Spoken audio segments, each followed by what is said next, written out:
All right, all you guys, knock it off. I will call it Tuesday, September 7th, common council meeting order. Madam Clerk, please call the roll. Mayor Olson? Here. Alderman Hopfer is not present. Alderman Mayer? Present. Alderwoman Wilhelm? Here. Alderwoman Hanneman? Here. Alderman Barber? Here. Alderman Nelson? Here. Have a quorum. Please rise, join your pledge of allegiance. I pledge allegiance to the flag of the United States of America and to the republic for which it stands, one nation, under God, indivisible, with liberty and justice for all. First item on this evening's agenda is citizens' comment period. Any citizen wishing to speak, please rise, come forward, give us your name and address, and tell us what you want to tell us.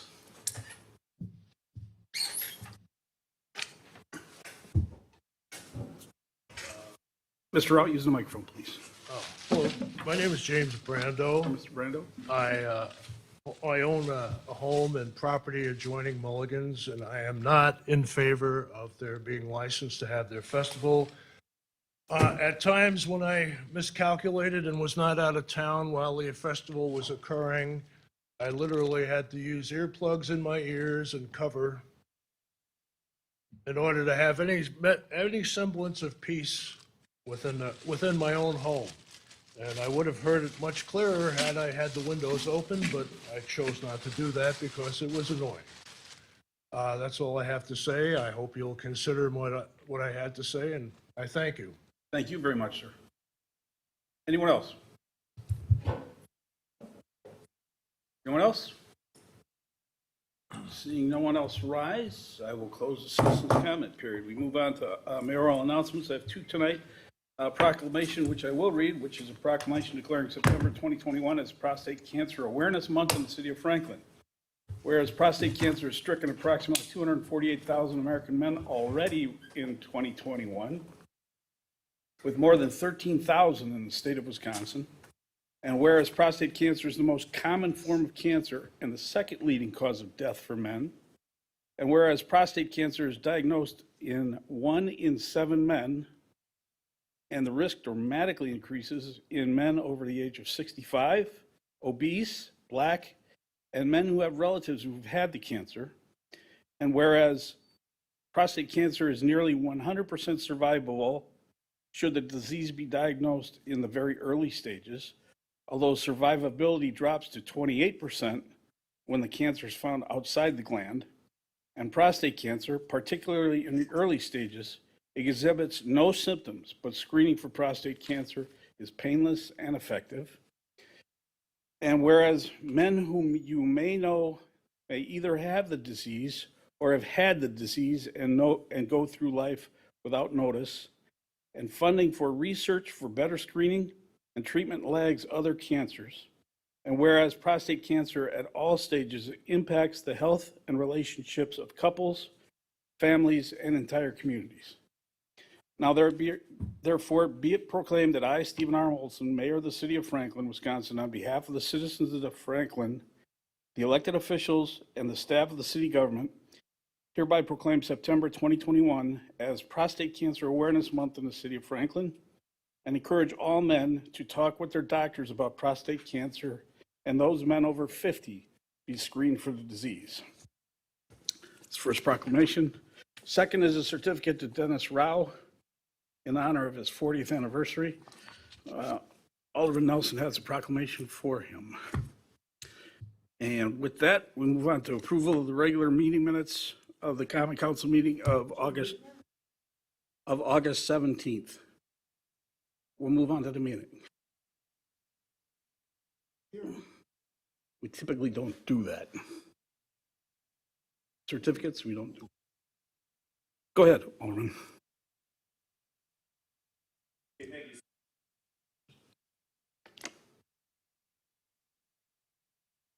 Will be. I approached Mr. Rao about this. He did not approach me or us. He's a very humble gentleman. He came to our fine city in June of 1981, opening up Michelangelo's Pizza.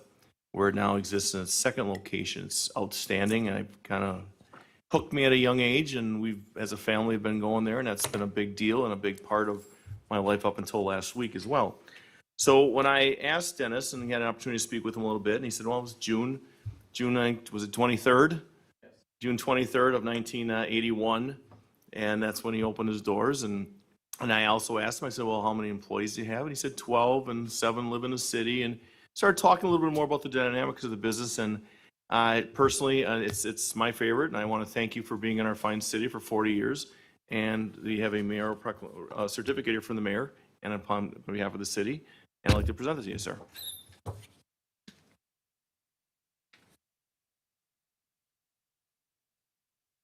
Thank you very much.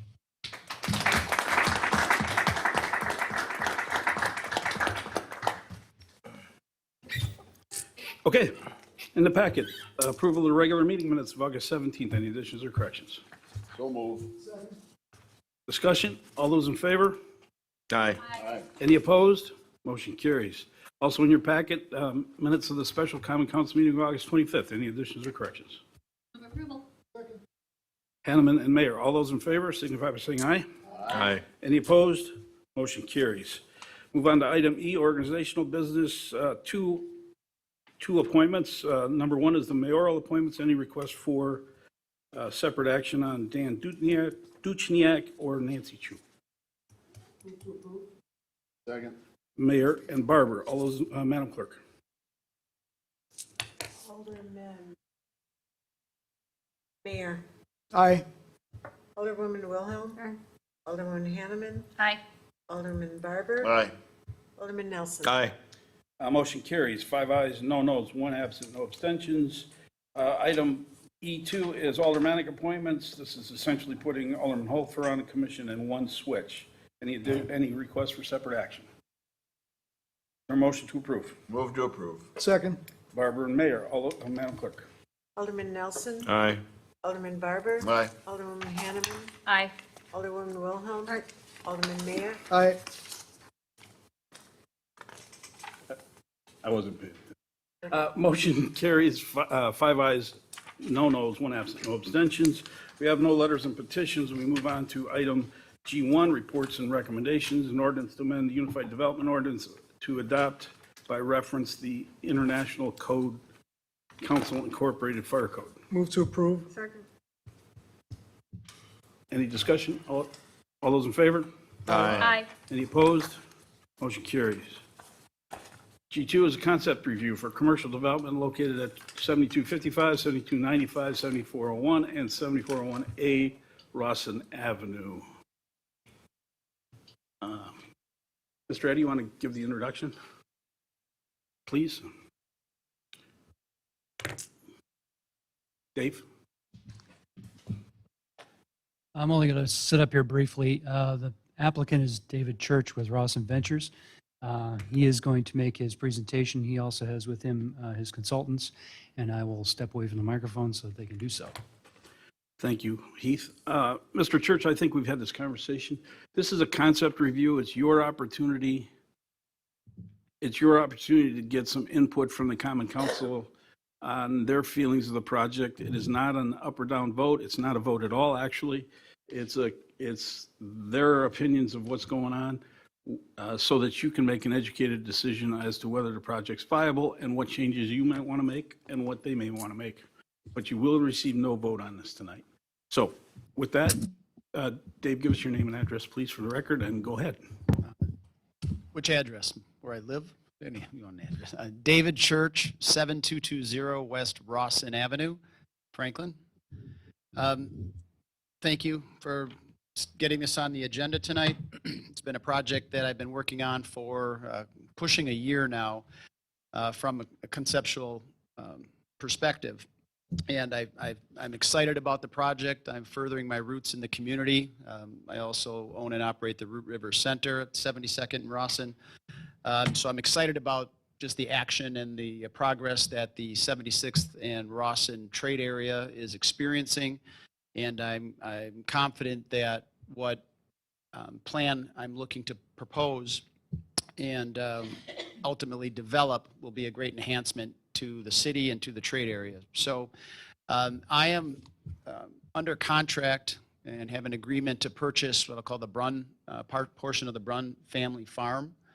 The area is just east of the McDonald's, extending east to the Anderson Dental Clinic.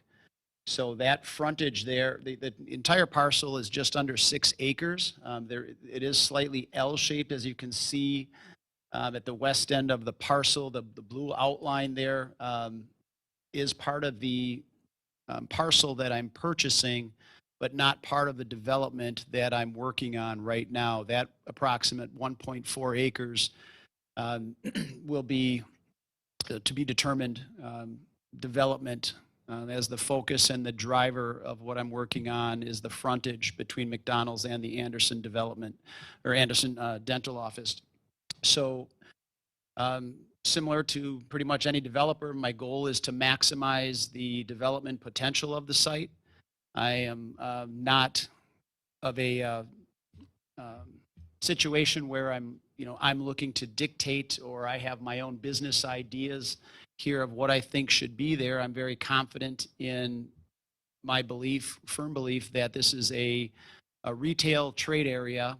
Certainly, it's, there's not going to be an industrial building there, a storage building there. The site really sets up well, and the demand that I have in place really is from retail businesses and many national retail businesses. So the site plan that we've worked on, this is architect Adam Stein, who will introduce himself here in a minute. Right now on this frontage, I have 4 separate pads that would be 4 separate buildings, 3 standalone businesses, and 1 multi-tenant retail building on the far east.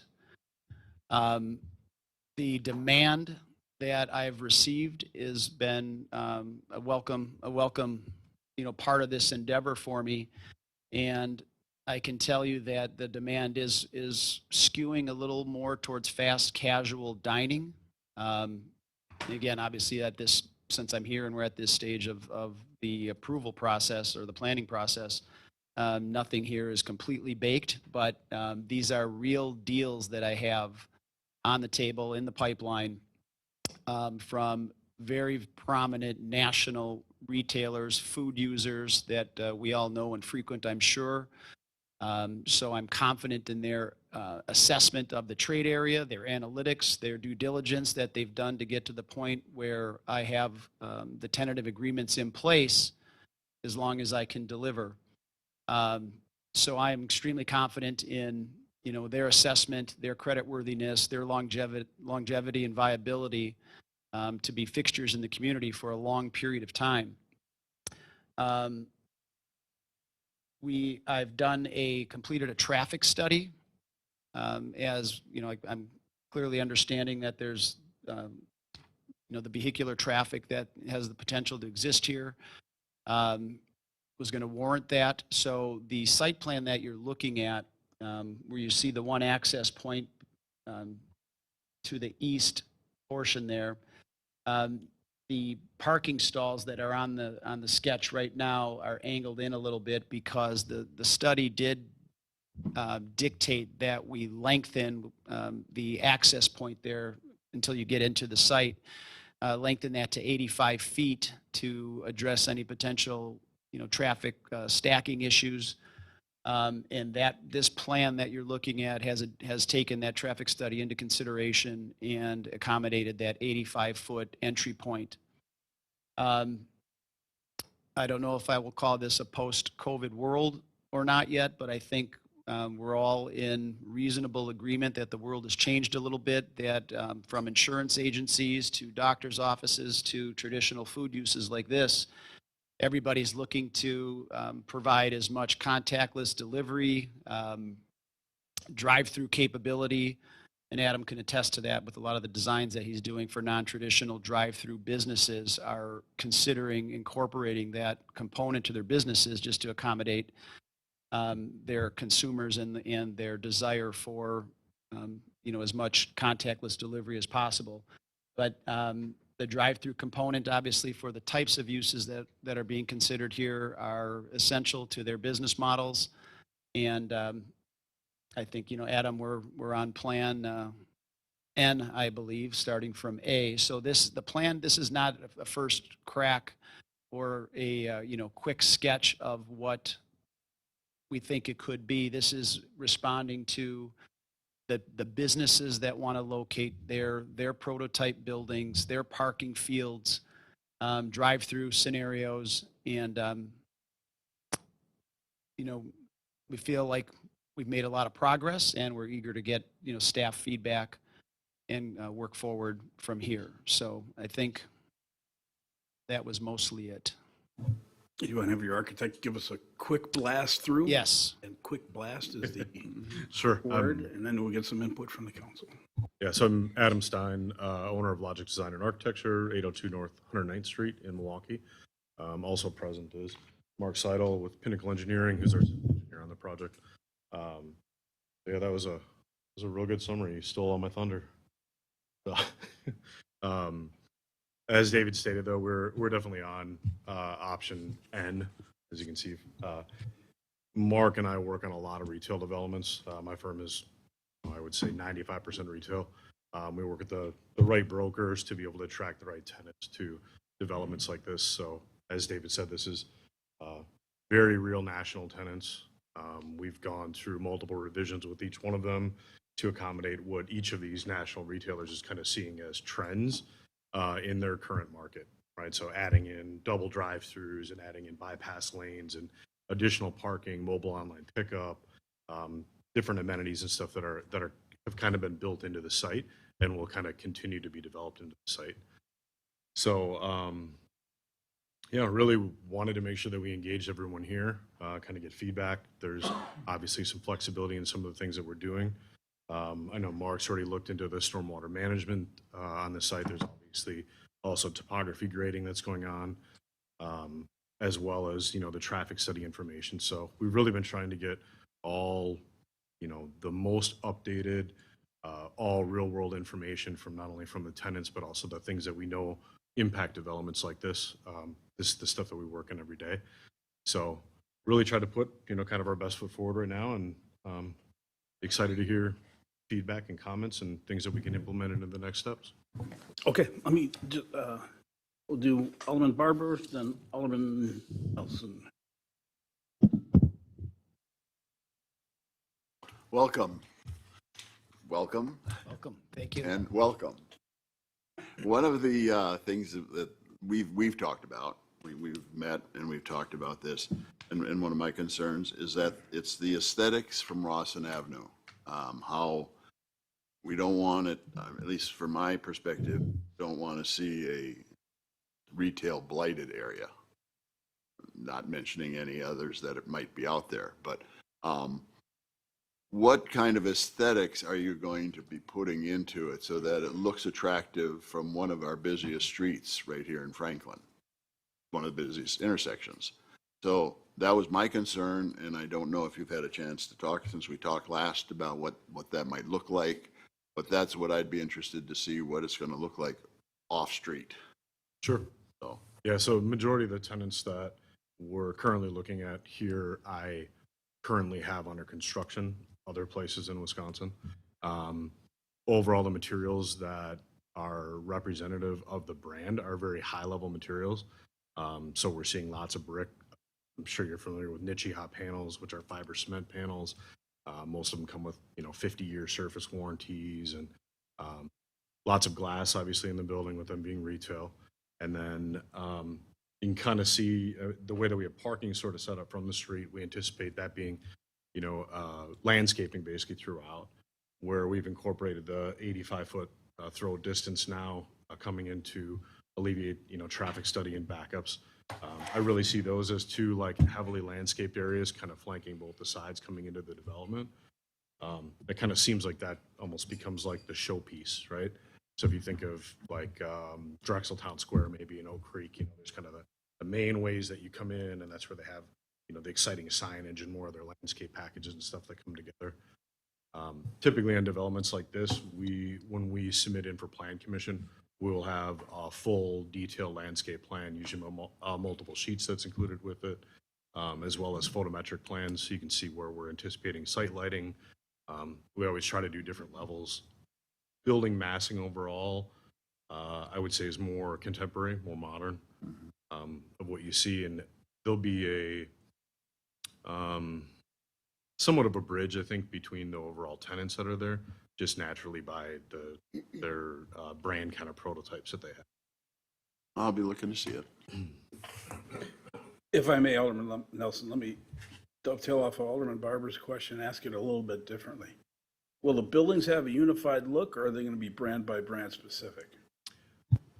I know that prototype brand is pretty strong, and on a couple of them that we have. There are definitely relationships between them. I don't know if where we're currently at, I don't know that I could say that we're going to be carrying a similar material through on all of the buildings. But I would think that that could be something that could potentially be discussed. We'd have to go back, to the I retailers. asked that and in work. a nice way. Yeah. Alderman Nelson. Well, good evening, and thank you again for appearing here. Mr. Church, I would like to say that I know in your business that you own and operate now, it's successful. I think it is run very well. I like your vision and your motivation for this. One of the things I do would like to see moving forward is, as we've talked about this downtown-ish area, I'm very happy to see that you're bringing things in that are going to be pretty heavily in demand, brand specific. I'm looking forward to seeing future concept ideas and concept things moving forward. I do agree with the mayor. We want to have something that is a real sharp draw and a sharp look. But just going back to my original point, I'm very happy that something looks to be getting done with this area, because there's so many things that have, you've got that hodgepodge as Rawson developed over the last couple decades. Some things made it, some things didn't. I know you've done your homework, or you're doing your homework, and you got a lot to lose. So I know you've done your due diligence, and I wish you the best with it. And I'm excited to look for the future. So Alderman Wilhelm pushed her button. If you want to do yours. Yeah, you're good. Okay. Welcome. I'm wondering if you had a chance to look at the concept review report from the Plan Commission, and if you can speak to any of the items that are in there. Yes. Yes. All right. So- Anything specific? Well, I just want to make sure that we're addressing their concerns. And then I have just a couple points. Maybe you can kind of prep for that, and then I'll address my questions. So we're not talking high quality food, so to speak. It's more just fast food type. Is that Fast casual. fast casual? Yeah, that's a matter of, Depends on your diet. yeah. I'll never so- forget seeing Herb Kohler at the Arby's drive-thru, so. So I noticed that one of them said there could be some indoor seating. Do you envision this being all drive-through, any exterior seating or any interior seating? There absolutely will be interior seating. I think some of these national folks in the last year even have reassessed the size of their footprints as their drive-through traffic has evolved. But there absolutely will be indoor seating. I think we've got some patio seating. Correct. I don't know. So some exterior seating? Yes. Okay, so that leads me to making sure there's pedestrian safety with the amount of drive-through, and so you feel comfortable you're able to address pedestrian sidewalk access to and from, so there's not a lot of crossing through the drive-throughs? Have you looked at that? Yeah, the way that we have the plan set up now, everything is kind of stippled and cross-hatched to try to make it easier to see, but there are patios that are set up for each one of the buildings along Rawson, just kind of trying to add to that presence and that excitement. Plus, people driving along Rawson want to be able to see that there is a patio there, and that, you'll see like the umbrellas coming up behind the fence that is layered with landscaping in front. And then you'll see kind of coming across all the drive aisles where it's crosshatched. We really tried to make sure that there was pedestrian connectivity between all the different buildings that are on this site. Something that we could probably look into further would be, maybe developing a little more pedestrian sidewalks kind of coming to the south. Maybe we set that up for what that future development could be. And I know in the past, we've asked for like bike racks and things to make it more pedestrian friendly, so that might be Yep. something to add. And so as far as, I like the idea of actually putting some business on Rawson Avenue because it's a very high traffic area, and, down further in my district, we have residential, which I think was kind of a waste of the wide width of Rawson Avenue to carry that traffic. So you're going in the right direction there.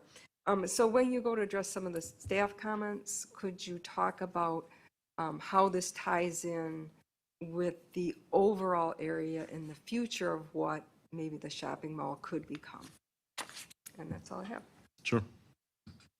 Yeah, I mean, really, when we look at the aerial that we provided just today, I'm not sure if it made it into this. Oh, there it is. Thank you, Heath. So it really is kind of, the multifamily that's kind of off to the right and further to the south. I think there's a little bit of single family that's off to the east. But this really kind of wraps the overall corner with Rawson and 76th Street. It really kind of becomes a hub of everything that's there. I know the staff report, kind of threw some caution to the wind about, having restaurants, which, are definitely high failure. The focus here is definitely in that national brands, right? Like David said, the high credit, the well-established, this is their 2000th location or something, right? And that a lot of that's kind of what's driving the overall development. And then you'll see on the east where we are set up for a multi-tenant building, the quick serve restaurants or the fast casual really become the driver to bring in, the foot traffic and the users to be able to support additional inline tenants like that. So it becomes, kind of a hub that maybe it grows into retail behind it. Maybe it grows, more into multifamily development or something else. Kind of wait and see. So we're just making sure that we're setting it up with the future tenants that we have on board. And then also, kind of the additional tenants that we anticipate from other developments that we do. So I think the other big thing that was really addressed in the staff report is parking overall. We generally shoot for about that 10 per 1,000 for any of these fast casual restaurants. They usually request more. That's kind of our baseline that we start with when we do, this is basically a preliminary design, right? A lot of it these days is really driven by those tenants. So we're overparked for sure. What we have here, we knew that there would be massaging that would happen to the plan. We would add some other landscape areas, add some bike areas, like you said, that'll eventually end up taking some of the parking stalls away. We're also pretty aware that the dental office to the east, when they get, overloaded, their parking lot fills up really quickly. They flow out currently onto that shared, easement drive out that comes in the front. So we really want to make sure that we're, aware of our neighbors and providing shared parking throughout. You'll notice in the way that all the buildings are set up, there's kind of parking that's tipped further to the south that could be focused more on employee parking. That way, people coming by have a close place to park next to the building. So definitely up for discussion on that. We realize that we're high and we can shave back some areas on it. Thank you. Thanks for coming in tonight, guys. Welcome. I think it's a good idea. Just a couple quick things. Number one, I want to drive home the point that was already made. It's got to be attractive to Rawson. And I guess the easiest way to suggest what I don't want to see is to give an example. And if you drive further east on Rawson into Oak Creek, just past 27th Street on the north side is a strip mall basically. And it's got like its back to Rawson Avenue. It probably is inviting on the inside, but it looks just like a orange-black wall to Rawson.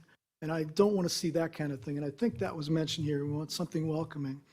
The other thing I don't want to see that it locks in the property to the south there, like you suggested a couple of times here. You don't know what's going to go in there.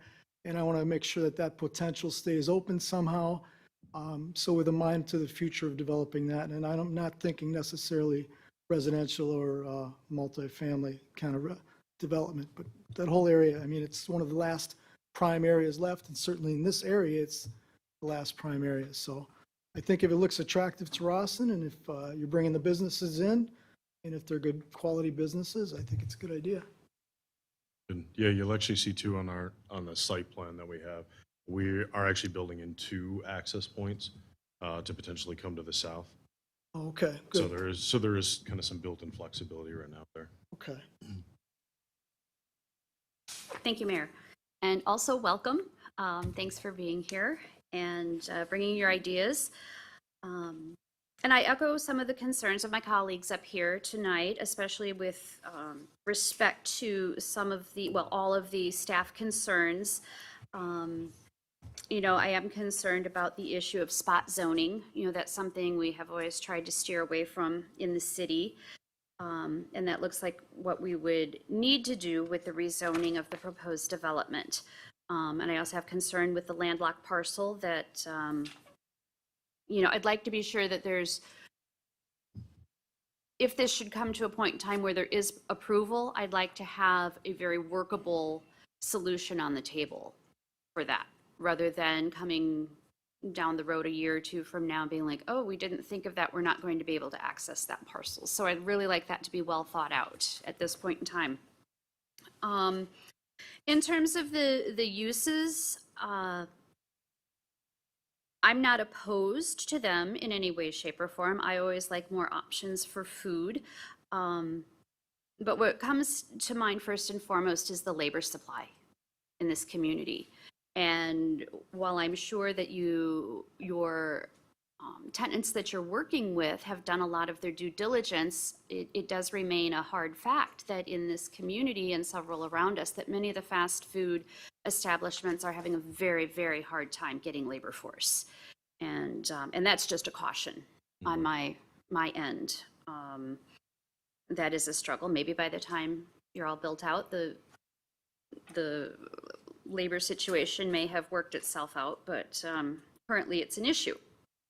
The biggest concern I have is the entrance off of Rawson Avenue.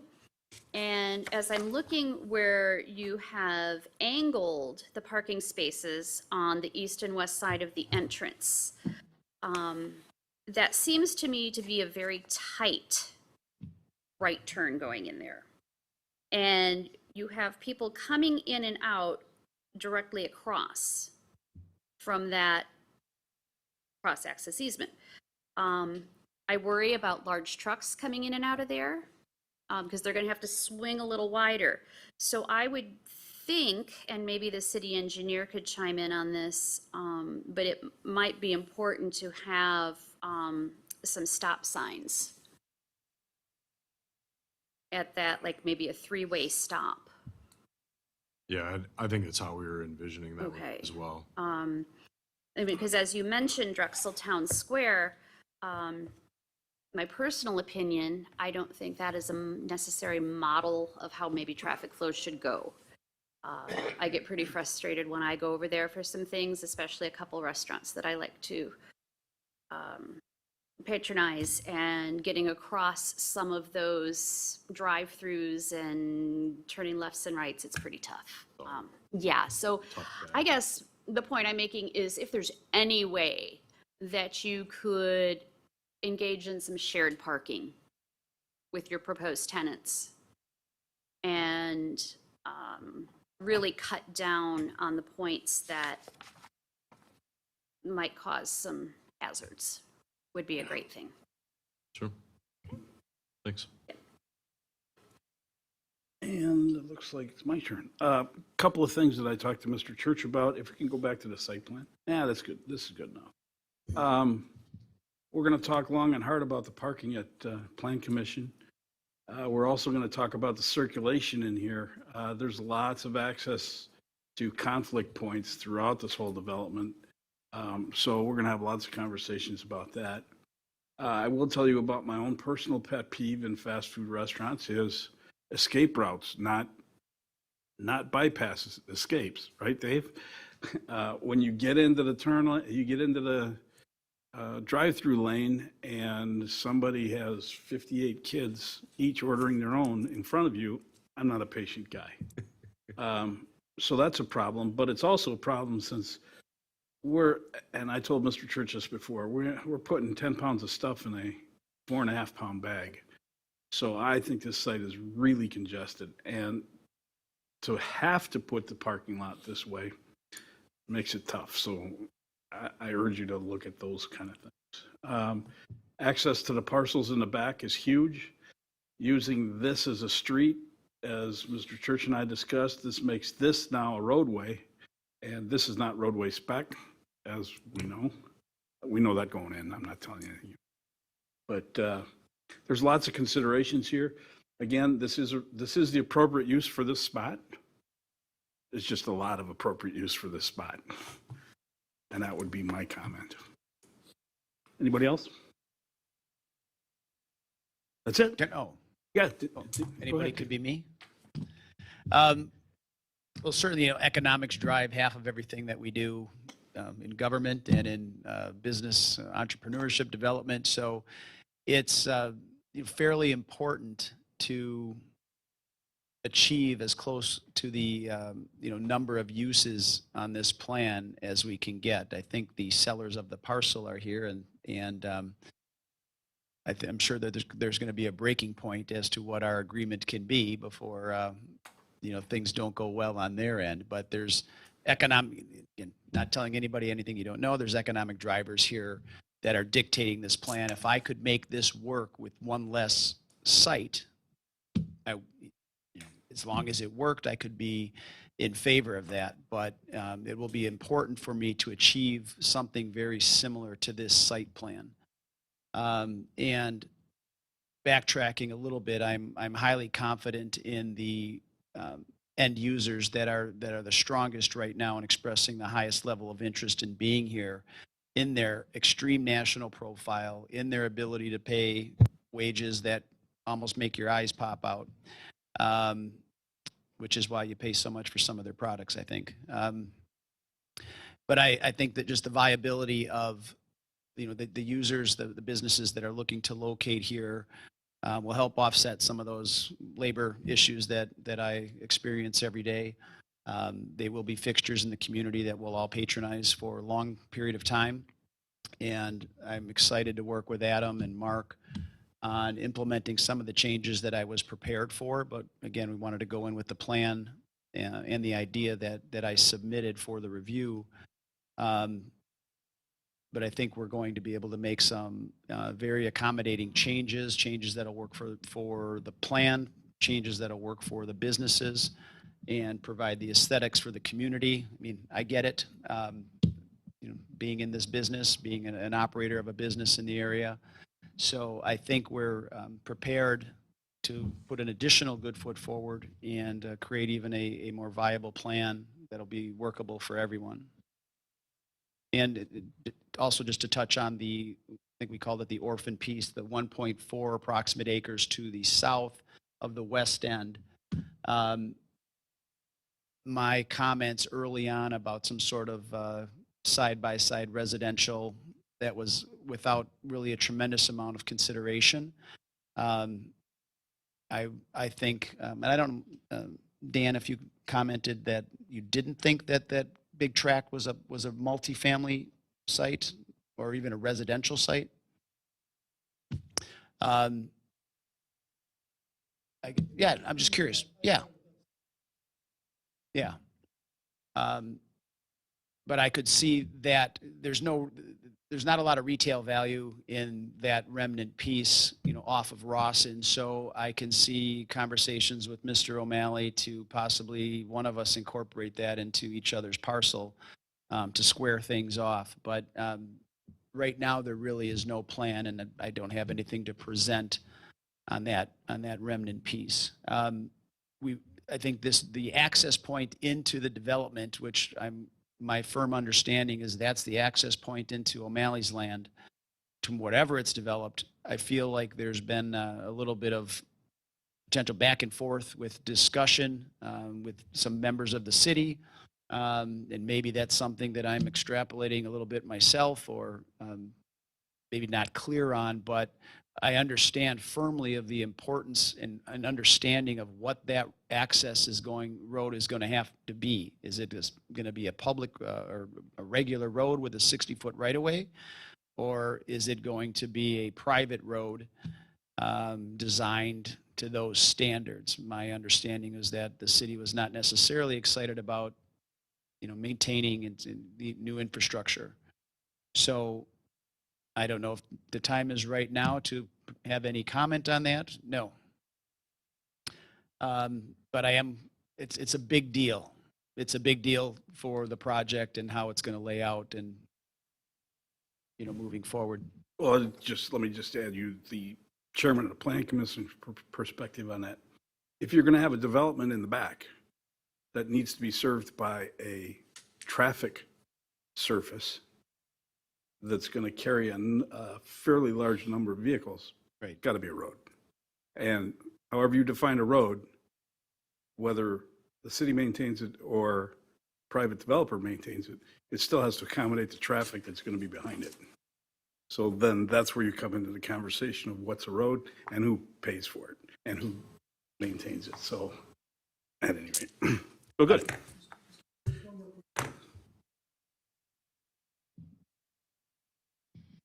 Andrea. There you go. Mr. Mayor, Alderman Mayor.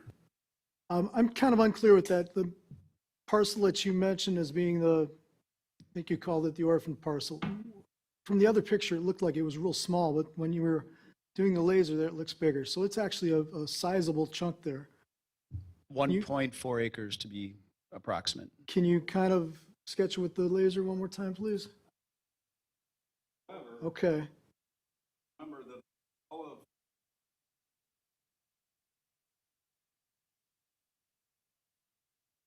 Right, but this corner here you're suggesting is part of your potential agreement, Yes. this square here. There, now I can see it, yeah. I believe so. There was another picture that I think had it outlined a little, something I saw. Right there. So then it's not just that red notch there, it's that whole That, section there. Okay, all right. Yeah, I get that. I'm just was unclear on what this section was that they were talking about. It's almost half of what you're developing along Rawson. Maybe not quite, but 30% maybe. Okay, thanks. your city attorney. I remember it was a number of years ago in regard to this development area, but the municipal code / unified development ordinance, when it says a parcel may not be landlocked, my rough recollection is it has to abut a public street. And that's why that street reservation was put in there however many years ago. And I know I mentioned that to planning and or engineering staff somewhere in the last few weeks. But it might have to be a public road per city ordinance. when do we get something concrete on that? How do we determine that? Okay. Okay. Appreciate the feedback. Thank you very much. Thank you.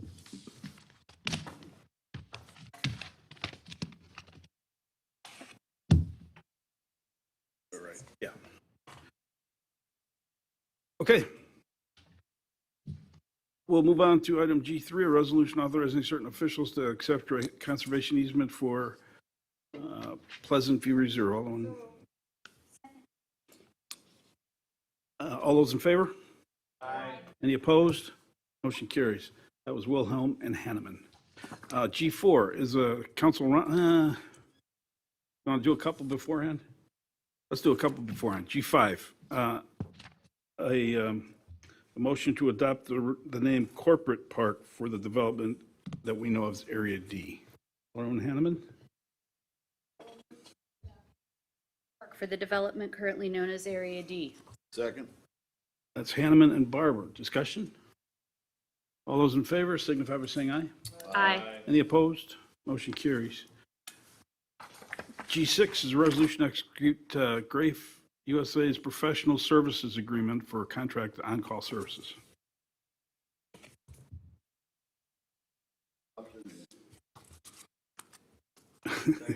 Back to your option A.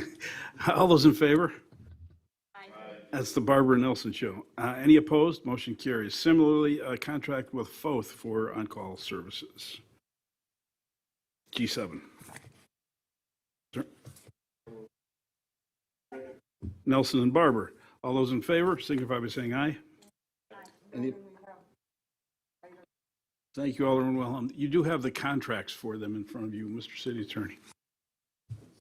With regard to G6, where there was a handout of a draft agreement, the resolution provides that it's subject to the review for funding, et cetera, by the Director of Finance and Treasurer in that officer's sole discretion. So up to the Treasurer. Any objections? Well, that's what's already been adopted in the resolution, I'm being courteous. and the same as in the resolution for G7. G8 is going to take a conversation, I think.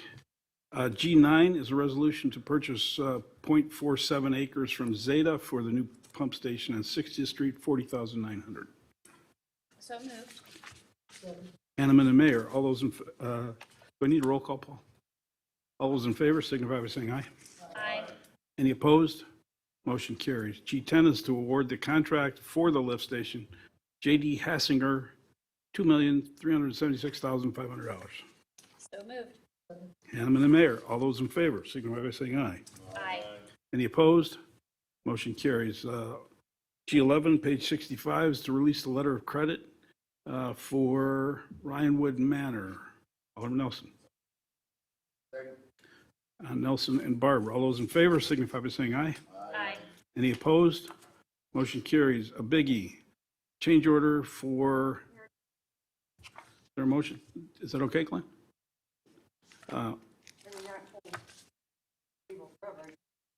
Later? Okay.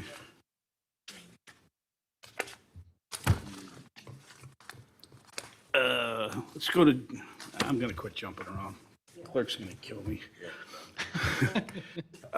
Let's move back to G4, which is a council roundtable discussion that was supposed to be a week and a half ago, or a week ago, whatever, on the Unified Development Ordinance Rewrite Project.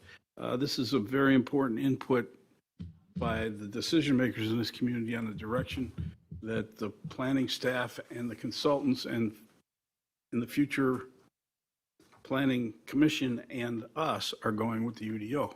So with that, Mr. Eddy, Mr. Planning Manager. I'm going to offer a very brief introduction, and then I'll turn it over to them. They prepared a presentation, which each of you has a copy of.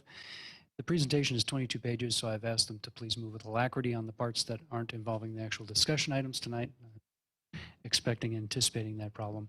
With me tonight is Jackie Wells and Ruben Schell of Housel Levine and Julie Beth Hines of Birchline Planning to ask you various questions that they would have asked you a week and a half ago had we been able to actually have that meeting. So I will turn it over to the consultants. I'm assuming it'll start with Jackie and move its way on down, but I'll turn it over to them to discuss this. Thank you so much, Chief. I'll go ahead and share my screen. Please let me know if you all are able to see it. Yes. All right. So thank you all so much for having us here this evening. We're very excited to be kicking off the Unified Development Ordinance rewrite process. And like Heath said, this is a very important meeting to gather your feedback on the existing ordinance, the city's existing regulations, so that we have a great understanding of how we need to update and rewrite things going forward. So real quickly, for tonight, we're going to go through a brief round of introductions, go over project overview, have our discussion, and then go into more details on how residents and other members of the community can get involved in this process, and then discussion on next steps. So for our introductions, this is our project team. We've got a lot of great folks back in the office, all working on this project. But tonight and throughout the project, you'll see myself, Jackie Wells, Ruben Schell with Housel Levine, and JB Hines with Birchline Planning. This is really our core team. For a project overview, we have a 6-step scope of work. So we're here in project 1, or step 1, excuse me, project kickoff, and step 2, public engagement. So last week we had our UDO public workshop, and then several meetings with staff and other members of the city. And then the elected and appointed officials roundtable discussion was rescheduled for this evening. So this project is supposed to take about 16 months to get the final UDO together and drafted, and then another several months to go through the adoption process, just to ensure we have a very transparent adoption process. All right, so moving into the meat of tonight's meeting, the discussion on the issues and opportunities with your existing regulations. So our discussion topics tonight are going to center around the ease of use, development standards and regulations, district-specific issues, permit decision-making processes, and then any other issues you all might have with the UDO. If you have a comment or a thought as we're going through these questions that doesn't necessarily align with the discussion topic, please just let us know anyway. We really want to get all of your feedback, everything, all those thoughts going. We don't want you to, put something on the back burner and maybe say it later, then forget all about it. So please just jump in. This is just supposed to be a really informal conversation and discussion about your current regulations. So starting off with ease of use, so our first question, are there specific aspects of the UDO that are unclear or difficult to understand? How could we make the UDO more user-friendly? Alderman Wilhelm, you get first kick. Well, I think I always go back to the very first 1998 ordinance of the UDO that was adopted and compare that to how much it's changed since it was adopted. And I think it's gotten very complicated, and there's a lot of, I don't think the document was ever meant to be able to change a section at a time because it's all weaved together. And so a lot of times changes were made and other things weren't caught, and then you have conflicting areas. So I think the conflicting areas have been a problem for us.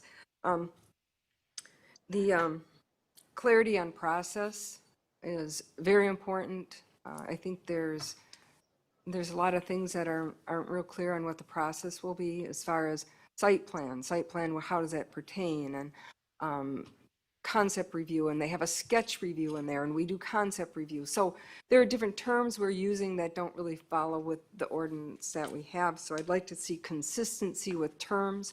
I'd like to see a very clear index of those terms in the document. I think the index we have isn't bad, but maybe some more clarity and cross-referencing in the index part for different areas.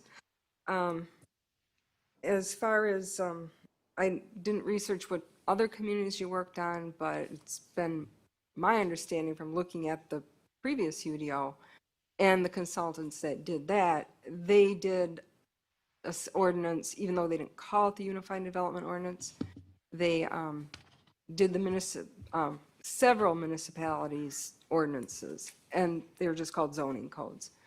So I'm not sure why we went with the Unified Development Ordinance. It doesn't unify anything in the municipal code. The municipal code should be cross-referenced because there are things in the municipal code that pertain to words like grading and drainage and things that aren't the same as the UDO. So that's always been a concern for me when I look at two different documents, two different codes and laws, and them not really lining up. But one of the things I noticed in looking through this in the past was because the Lean King or whatever I think their name was, they did the Franklin ordinance, they did the other municipalities in the area, quite a few of them. There was a lot of boilerplate language. And I don't see a huge need to be so different than every community when it comes to some of the aspects of procedure and clarity and items that we contain within this document. But I would like to see it be a little bit more unique to Franklin. The other point that I've gone through, sat down with previous staff and went through every chapter and on this ordinance and made suggestions for changes. At that point, that never went anywhere. So there were a lot of typos, a lot of, little things like that and references that weren't correct. So I'm hoping that, I don't know if we're throwing this all out or just rewriting some of it or where we're going, but those things. But one of the things that has always been a question and a problem for developers have been the natural resource special exception part of the ordinance. And we had a pretty extensive public hearing with a lot of professionals, plan commission meeting. And the community said they wanted some rural character, even at full development. I don't know where we're going with the natural resource section, but I've always pointed out that Franklin's natural resources lie mainly in its streams, creeks, rivers. And those are turned by sewer pack as the primary, secondary environmental cores, and isolated natural areas. Now, we've almost eliminated, there were 3% of isolated natural areas back in 1989. Those are more than half are gone already. When I talk to my constituents about how much green space would you like to see in your community, most of them give figures around 25%. At the time when that sewer pack did that, if you just stuck with the primary and secondary environmental corridors and isolated natural areas that I mentioned are now gone, we had less than, I think, 17% back in 1989. So if we just preserve those, we would already be below what most people would like to see in their communities. So I'm concerned about gutting too much of the natural resources sections of it. However, I'm not opposed to doing more of a concept that we identify some of these features in the primary and secondary and isolated natural resources and put more emphasis on those, because not only are they the drainage ways to prevent flooding, they are the movement areas to keep the deer off the road, and they are some of our best features as far as water quality and amenities for our city. So that's my comments. Thank you very much. Okay, I'm going to jump in while I'm waiting for other aldermen to raise their hands. But my take on it, thank you, Alderman. That's well done as usual. That's your passion, so here you are. I have a big issue with the UDO. It's patently unclear to anyone other than a planning professional on how to get through it. You just don't know. You spend so many time going at .03.00500. It's just unbelievable. So that may, if those of us that are tangentially involved can't get through it, certainly developers can't get through it, and the average homeowner who wants to put a shed up can't get through it.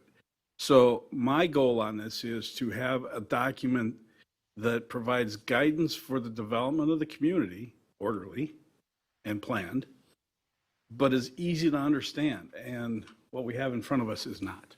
It never was, never will be, can't be retrofitted. Well, that's enough of that. We've already made a decision. What do I mean by that? I use this example all the time. One of the apartment buildings here needed to replace their balconies because they were rotting. They needed to come here for a site plan review and approval. Why? It makes no sense to me. We, both the staff and Plan Commission and Common Council, are constantly getting approvals for something that either ought not be approved as a decision point or ought to be approved at staff level. Because every time it's got to come to this body, somebody's getting irritated because it's another step in another 3 months. Just can't have that. To me, this could be a 15 or 20 page document and we can move on. I agree with Alderman Wilhelm on this. We do need to protect our natural resources to the most common sense available. we went, the pendulum swung, now it's swung again. Now it needs to go back a little bit, I think, but it needs, the definitions need to be there. We're using terms that make no sense to anybody. But you guys have heard these in notes forms from Keith, from me, so I just added more while I was waiting for somebody to raise their hand. And it looks like Alderman Hanneman, Alderman Nelson, right? Thank you. Just to echo it again, I just hope it's more user-friendly, easy to guide, easy to make reference to, especially when we're having, the example that we had to overcome was the size of the sheds, outbuildings, what the setbacks are, something that they want to improve. If a resident wants to simply put up an outbuilding and wants to improve their residence, it was extremely difficult until that one part was passed, but definitely to make it simpler to make reference to for the easy layman, and that's what I'm looking for, is an easy guide, an easy way to reference points. Thank you. Thank you. And I'll echo what every Alderwoman Wilhelm and the mayor and Alderman Nelson have said, are all spot-on comments. I would like to see greater clarity with the accessory structures, as Alderman Nelson mentioned, but also with temporary structures. I think we're seeing a few issues more and more. I had some communication with Mr. Eddy a couple weeks ago about some issues in that line, and I can share that with you more offline. And also with our noise ordinance and having that maybe stand alone rather than within each usage, so that it's a little bit more uniformly applied. Thanks. I'll jump in because Alderman Barber's leaning forward. There's another thing. We overpark in this community. Anytime you have parking standards that requires a minimum number of parking spots, you're doing it upside down. It ought to be maximum number of parking spots. Because otherwise you'll end up with the shopping centers that we have now, which are a sea of asphalt, that most of them are never full, not even the day before Thanksgiving. So why are we doing that? We also overpark for individual uses. We've got a assisted living facility with 104 beds, and I think we've got like 304 parking spots. Somebody tell me why people in assisted living need a parking spot. And it's crazy because you look at the building, it's like, it's a great building. It'll look even better with a little bit more landscaping around it, but it's got parking lot around it because that's what the UDO says. So we apply universal standards to things that ought to be common sense. Alderman Barber? Let's do.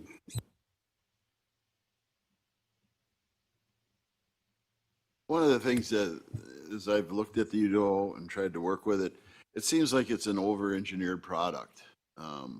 If we could only get it down to some categories that are more all-inclusive, so you can say, well, okay, is this commercial, and look at it, or well, somehow it just seems way too complicated in that sense, that there's too many definitions, there's too many little defined uses.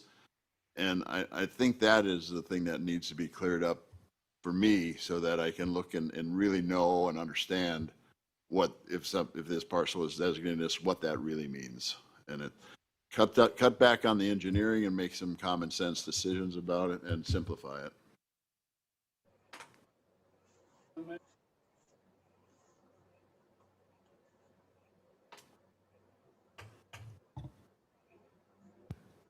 I think Alderman Barber just hit the nail on the head. I think over-engineered. I think that's kind of what was underlying all of the statements you heard tonight. And if I add any more, I would be over-engineering that statement. So I'm going to let it go at that.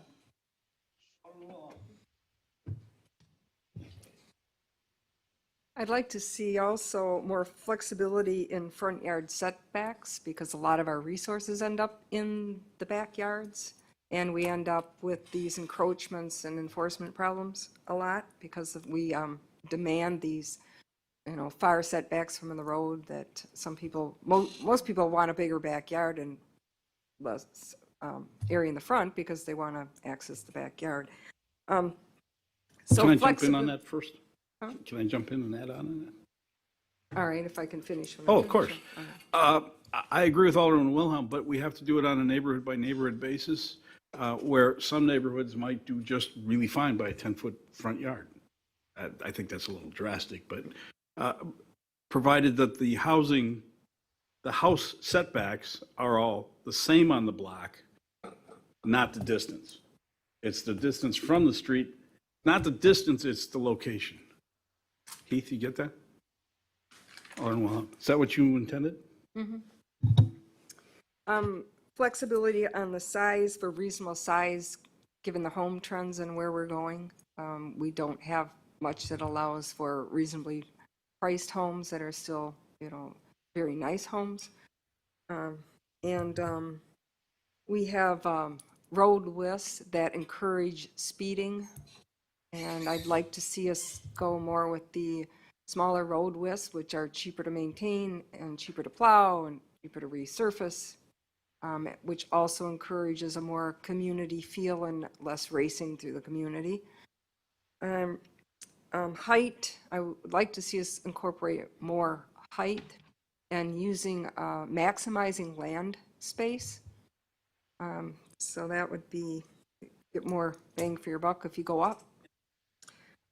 In commercial, yes. And then one of my concerns of making a lot of the changes is the public input. I know there's discussion about let's just, have staff do it, let's have plan commission do it, don't bother with the common council, but we are the ones that are accountable to the voters. And I don't want to see a lot of gutting of the public input process and the ability for people to have input during developments. Citizens don't get input at the Plan Commission. There is no public comment period at the Plan Commission. If you're going to send everything to staff and everything to Plan Commission, your residents aren't going to have the opportunity to express their concerns. Thank you.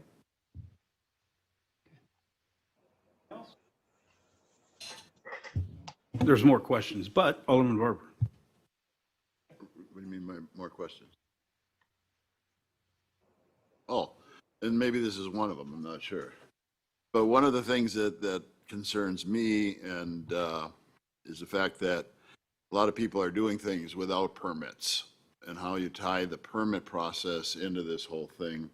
And from a developer, from a contractor perspective, to make sure that the permits are being pulled and the responsibilities are clearly defined as to who gets the approval from the city. Things like that need to be, if that's kind of like a parallel side, but I have a lot of questions about whether or not something has been permitted. And when I do receive a complaint, the first thing is, well, they never got a permit. So how do we address that and look at that as part of this process, although it might be a parallel step, but. And just to follow up on that, are you seeing that more in residential development, commercial areas? Is there a main area of concern? Sheds, outbuildings, things like that come up where people just go build it or a contractor builds it and it's not defined as to who is supposed to be doing the permits and how that's followed up with in the city. So I'm kind of concerned that that's something that isn't being looked at by the residents as well as people that are coming in and building them for them. Okay, consultants, it's all yours. All right, well, thank you all so much. And we got some great feedback. I think the main points that I had heard and for the ease of use is really the organization of the document, ensuring that it is easy and intuitive to get through. Cross-referencing is accurate and kind of utilized throughout the document in a really specific way, not overly used, but used when it needs to be. And then a lot of the other responses, I think, lead into this next question about development standards and regulations. And so are there specific development standards or land use regulations in the existing UDO that have caused problems that should be revised? How do you suggest addressing these issues? And so I think a lot of the feedback that we heard about accessory structures, parking minimums rather than maximums, a lot of that feedback does answer this question. Other topics, other development standards that might be an issue, fences are often an issue for communities, signs, landscaping, etc. So any thoughts on development standards and regulations? Alderman Wilhelm.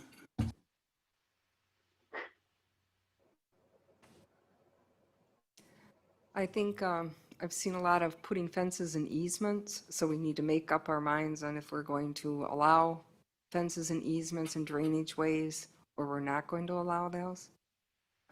That's just one of them that comes to mind. I had that issue. So we seem to have things that get approved, and then there's not a lot of history of how it got approved, and then we're kind of scrambling sometimes. So I don't know if that's maybe follow-up or better documentation, or I don't know what the fix is for that. But maybe you've had some experiences with that and you could help us. Said differently, we need to do a better job of defining the use for the easement. What's the difference between an easement and a right-of-way? Why we have specific right-of-ways? You know, it just seems like a lot of the standards that we have in the current UDO can be easily argued that they are arbitrary. So that's a big deal. Setbacks are arbitrary. SIC codes, I think we're going to throw those out, right? Yeah, okay. Because it's why you can't have a business office in an industrial district makes no sense to me. It's those kind of things that were decided years ago, 1998, and that need to get cleaned up. We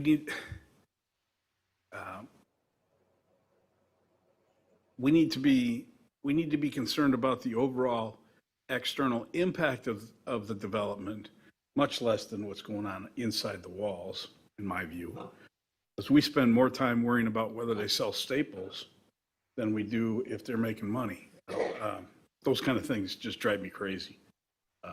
And relative to the public input is very important on decisions, on routine matters, business matters. That's where we get our bad reputation. I'm not talking about rezonings. I'm not talking about special uses, that kind of thing. I'm talking about site plan amendments, that kind of thing. It's like, let's move on. So that's my own personal opinion. It's going to come to this council. They're going to decide. So anybody? Alderman Hanneman. Thank you. Somewhat dovetailed off of that is I would like to see us get to a point where the PDD becomes the exception rather than the norm. We have so many PDDs in this community. And I think within the past 6 months, speaking with a developer and like, well, the only way we can get it done is if we do a PDD. And really that just doesn't differ in my mind much from spot zoning. And so however this shakes out, I would like to be able to significantly reduce the number of PDDs that we have to consider.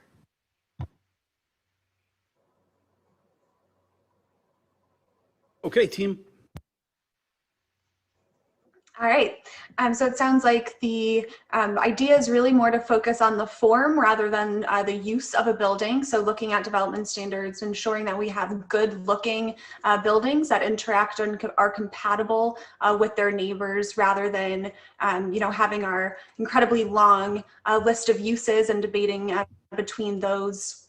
And then, of course, ensuring the UDO is a tool and realizing the development that the city wants to see, rather than requiring or having all that development go through the where we might see concessions being given or site development allowances being given so that developers are able to get a development that they think is best for the city.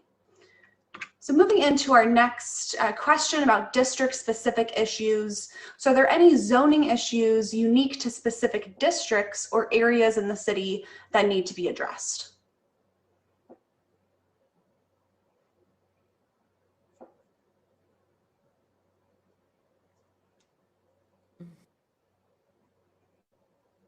27th Street, probably 3rd District and 4th District, but I'll let Alderwoman Hanneman speak to hers. I think that it's probably more suitable, given how the school district is broken up, or more residential. And even though I agree high traffic areas are a good place for business, I'm not really convinced that we're doing ourselves any favors by how it's set up in the master plan. I think we should relook at some of how that is set up for this 27th Street corridor area.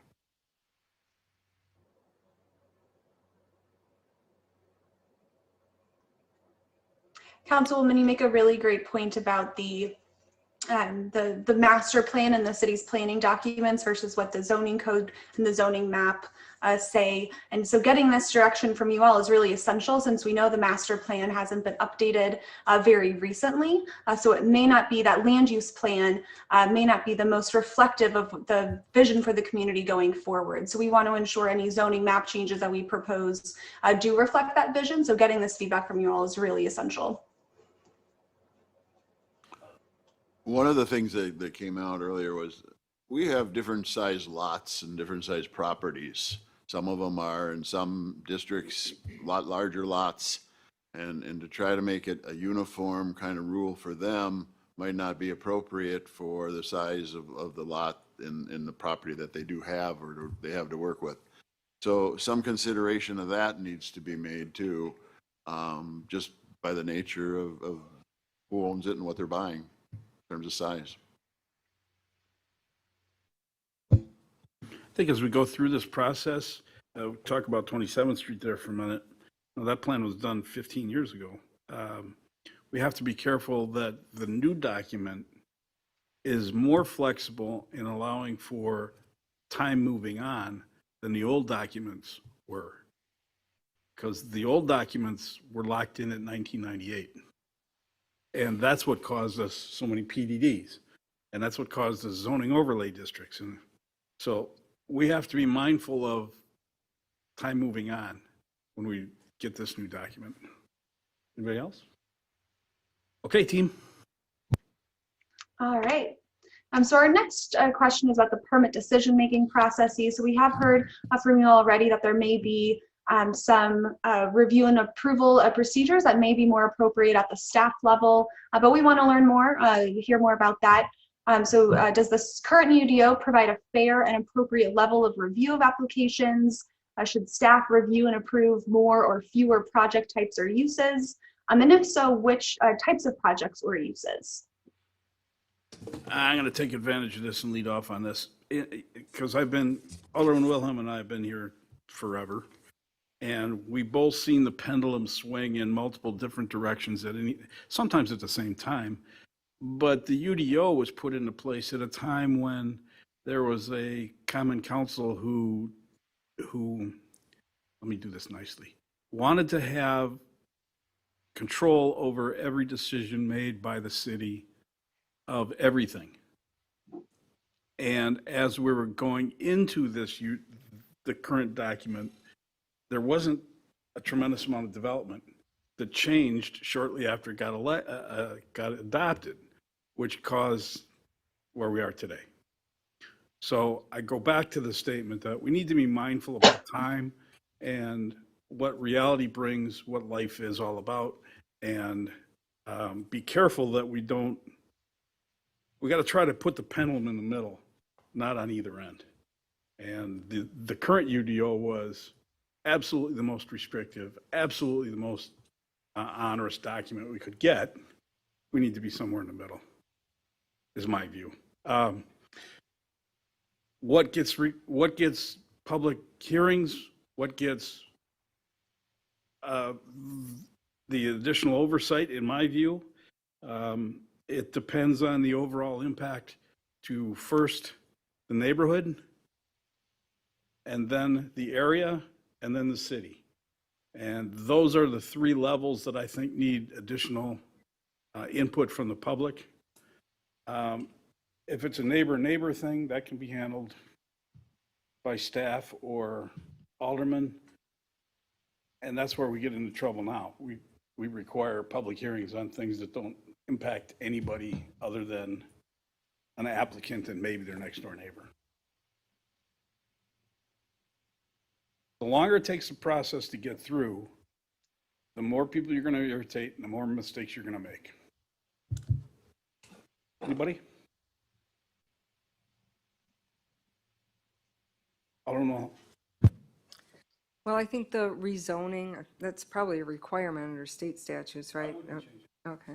So resorting public hearings on that, special uses, as the mayor mentions, I think should stay over dense request for, which probably falls under a special use. I think if you're going to put something in that's out of character or can cause problems, traffic congestion, that needs to be looked at. When there are zoning differences between parcels that could cause conflict, I think that's where, you know, the public wants to have a say. And again, what I don't want to see is not having a lot of things come to the council where the citizens have the opportunity to speak. If we're going to start having comment period at the Plan Commission, that's a different story, but I don't think the mayor is interested in that. He wants to move things along, so that puts us in the politicians' hands to hear what their constituents have to say, which is probably the right place for it to be. Actually, we're going to have this conversation again.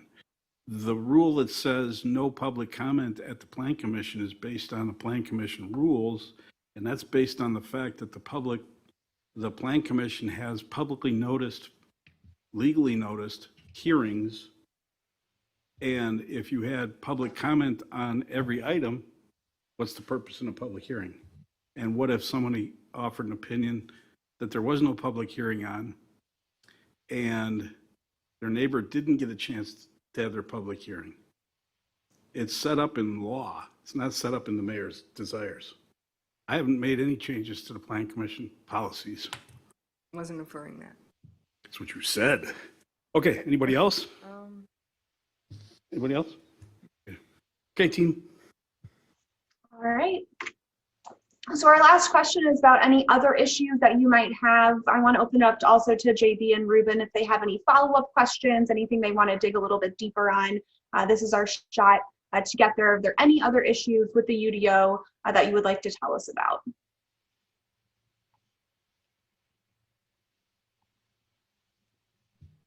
And we'd love, examples are tremendously helpful to us. Mayor, if there's an example of a sort of neighbor level issue where you felt like this should be a staff or plan commission, other examples such as the fences and drainage ways, those specific examples are super helpful to us. I'd have to give that some thought unless one of the aldermen have something like that. But, you know, it's things all the time, like it's the same stuff that every community has. Branches over my property and it's dead. You know, it's all those same things. But we're not unique in that regard. You know, I don't know how to answer that question. I don't have that's a pretty broad question that, just look in your files because we got them too. One of the things we'll do as a part of the next steps in the process is look at previous approvals for variance requests or any other types of approvals that come in front of you all in the Plan Commission to get a good understanding of things that you all just consistently approve. There's never any real discussion on the topic so that we can take a look at those items and see if that's something that could be changed to a staff approval rather than something that comes in front of you all.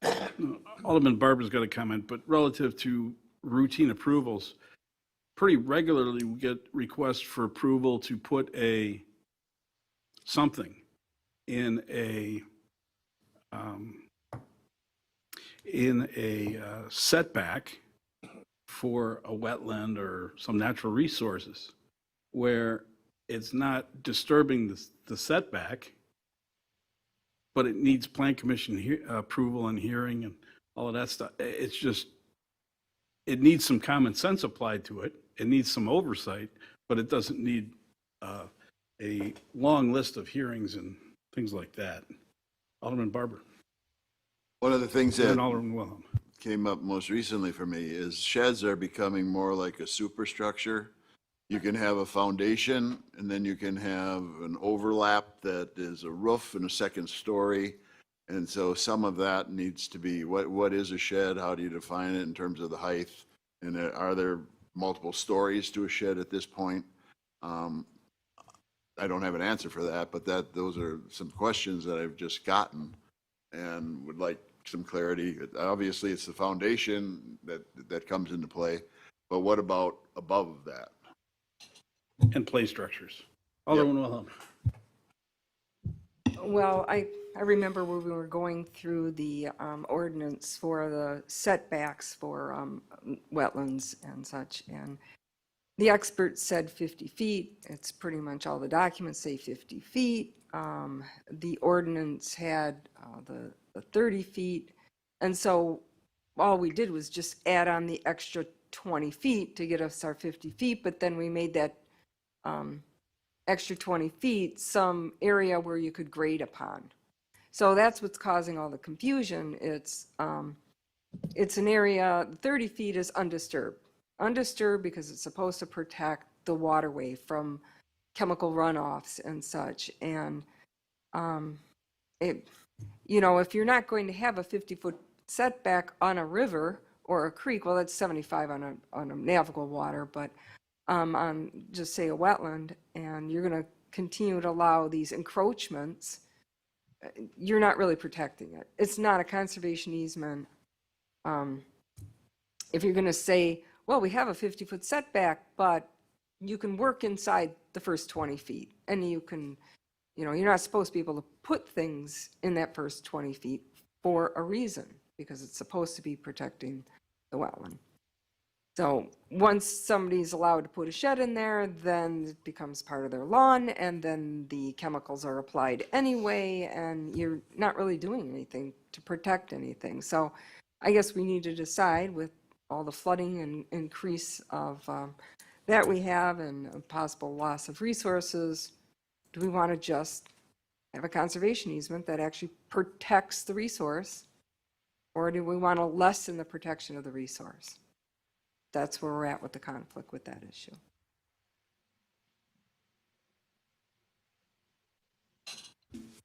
Okay, consultants. One of the. I'm sorry.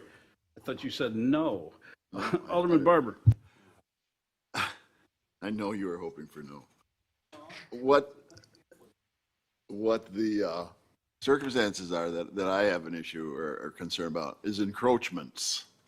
I mean, if you've got land that goes so far and then people start encroaching beyond that to give them more green space or whatever else, and I don't know if that's defined anywhere, but especially on the parklands, I see that going on in my district where all of a sudden the jungle gym shows up in the middle of, what is a parkland area, but nobody really sees it. So it's not, they're trying to hide it. But what about encroachments, and what, maybe a definition of that, and how we would eliminate that?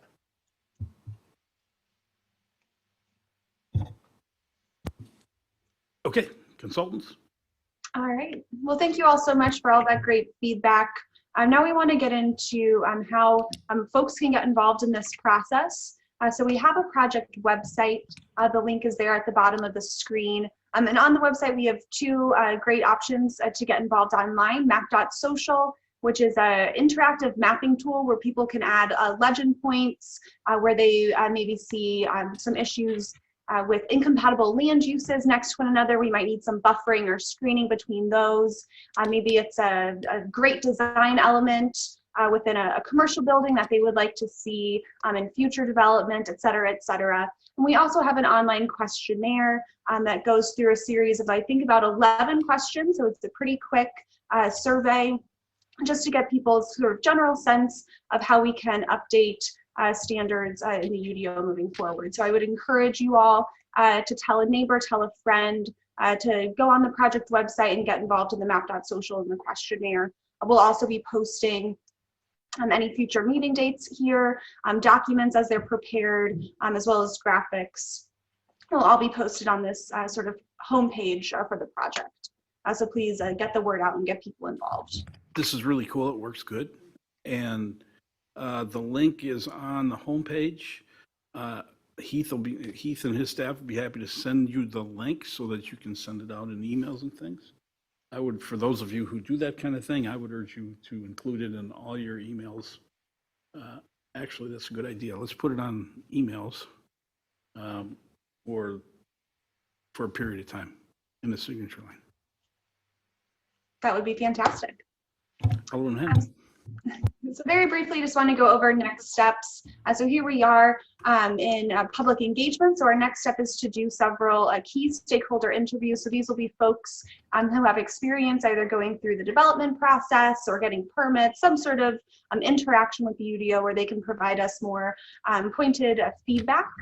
And then we will do the current UDO diagnosis and preliminary recommendations framework.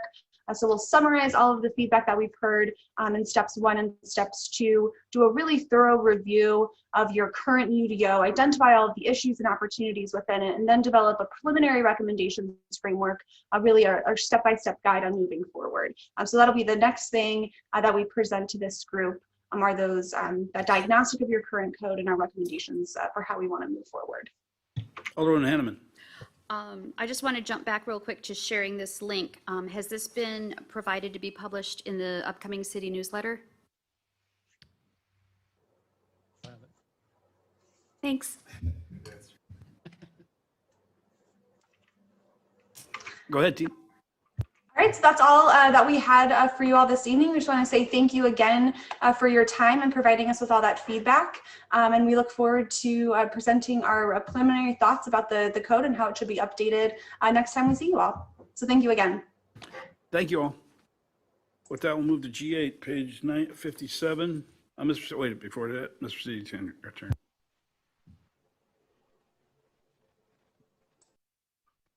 Item G10, the sanitary lift station item that was voted on. I had a note when this item arrived, but there was no discussion on it and didn't get a chance. It does note that financing for the project is a planned sanitary sewer fund bond sale.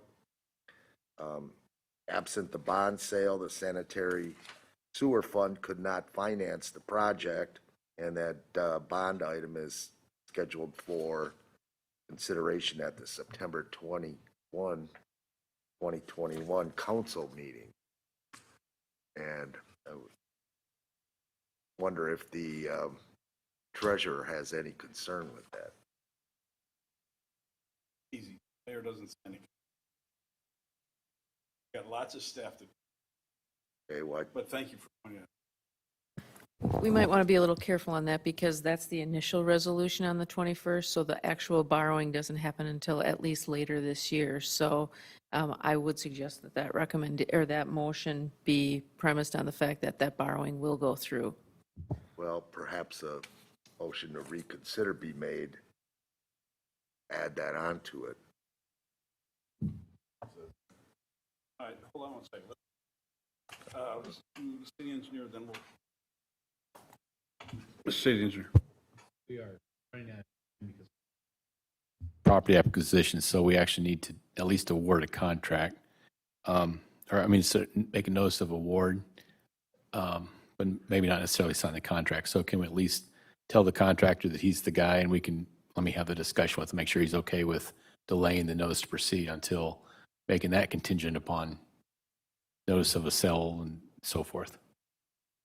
Do we have contract terms? Is he proceeding without payments? He has not started yet, no. What's it?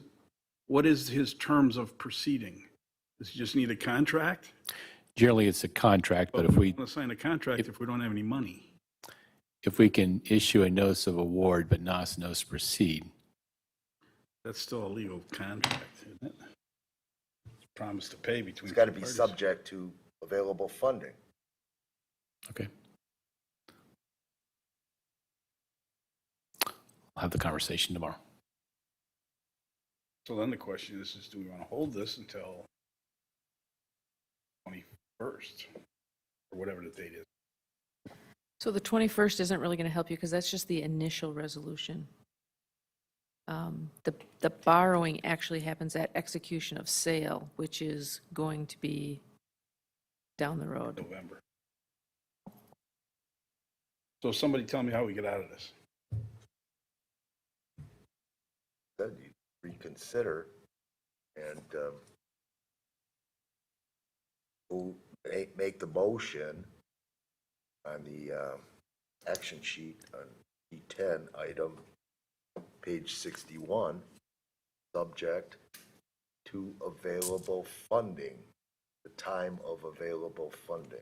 Okay, so we will move back to G10, Madam Clerk, who is the maker?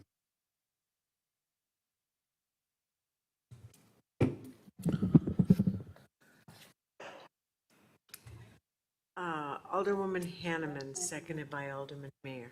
So is there a motion to reconsider item G10, which we've all been through this before, which brings it back to the table, if successful, as if nothing happened? Alderman, and one of the makers of the motion, and it was unanimous, so one of the makers of the motion. No. One Whoever of the- voted in the prevailing. Yes, side. one of the positives has to make the motion. Alderman Hanneman. I move to reconsider item G10, resolution for construction of South 60th Street sanitary lift station replacement to J.H. Hassinger, Inc. for $376,500. Is there a second to that motion to reconsider? Seconded by Alderman Mayor. On the motion to reconsider, which will bring it back to the table, all those in favor of the motion to reconsider signify by saying aye. Aye. Any opposed? Motion carries. With that, the motion is now back on the table. The motion is motion to approve Resolution 2021, whatever it's going to be, a resolution to award construction of South 60th Street sanitary lift station replacement to J.H. Hassinger, Inc., $2,376,500, and issue a notice of proceed to accommodate purchase of property subject to Available The funding. timing of the award and execution of the agreement, subject to the time and date of available funding for the project. Okay. I got no reaction. Is there such a motion? So moved. Is there a second? Second. Alderman Mayor. Just to the city attorney, what you said with this motion that is, in your opinion, ironclad, I would assume since you made the recommendation. Well, the approval is subject to the approval itself, as well as Right, execution, signing of the agreement okay, is subject to the timing and date of available funding for the project. okay. It was seconded? All those in favor of that motion signify by saying aye. Aye. Any opposed? Motion carries. Okay, back to G8. That means he doesn't get a contract until we got money, but if he chooses to move forward, that's his business, not ours. Right? So why would What, I would, contractor move forward? I don't know why he would, but What day would that be? Basically kick the project to next year.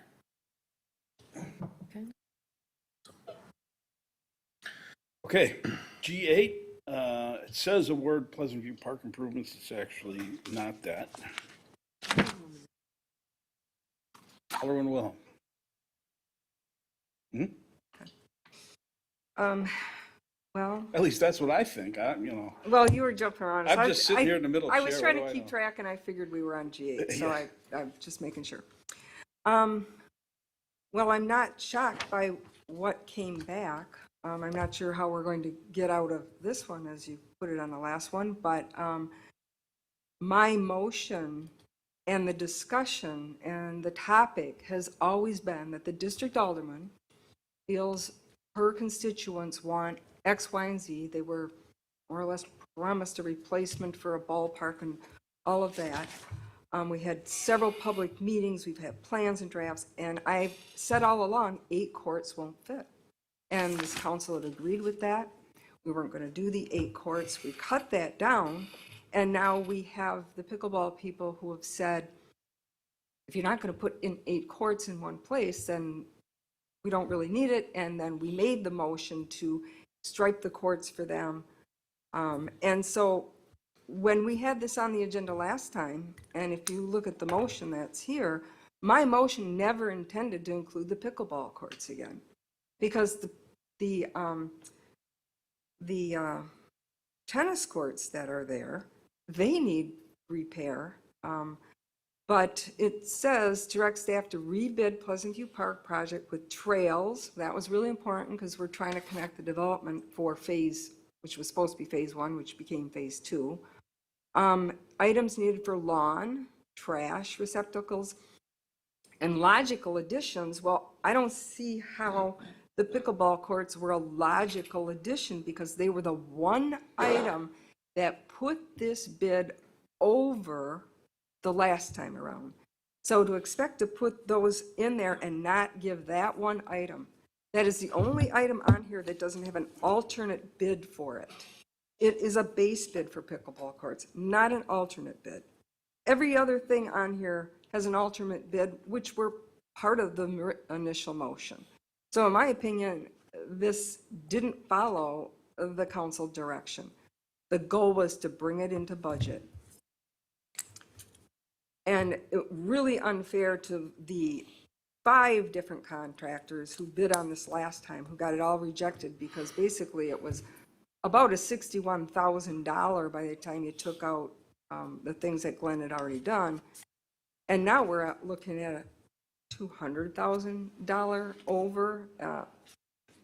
So to me, it should go out to bid without the pickleball courts, and we should finish Thane Park for the items that we know aren't going to push it over budget. And we should take the money for the courts and go buy some land, or put the money toward the courts in another park where they will fit. This does not make any sense that we keep doing the same thing over and expecting different results. So it's almost like we don't want to ever finish this park. So I guess Alderwoman Hanneman sits on the Park Commission. I don't want to jump ahead without hearing her input, but she's definitely heard mine, and I'd like to see if she has some idea or solution before I possibly make the motion in my district again for what I think is more appropriate at this park. Okay, allow me to give some additional information and some direction. First of all of these items, I mean, every one of them on this bid list are all overbid. I think it's common knowledge that when there's a lot of work, you just throw a high number at it and hope you get it. That's what happened here. So regardless of what's picked, I don't think it's fair to the taxpayers to buy anything on this list this time. City engineers Agree. up and down. So at a minimum, reject all bids. I don't have, contrary to the rumors out there, I don't have a care in the world what gets picked off of this. I think 6 pickleball courts is probably too many too. I think 6 is a weird number too. You do 4, you do 8, but you don't do 6. I don't know where that came from. But that's my whole opinion on all of this. Alderman Hanneman.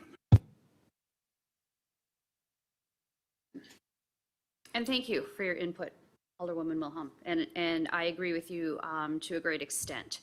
I'm really struggling with how we present this back to our Parks Commission. And they don't have much say in the matter. The Parks Commission has put a great deal of time and effort into this. And we've gone back and forth many times. And I completely respect the fact that these bids are very high, and we do have to be fair to the taxpayers. I'm feeling really between a rock and a hard place right now, but I'd like to, my gut would tell me to table this for 2 weeks. I'd like for it to at least be presented to the Parks Commission for their opinion before we make a decision one way or another.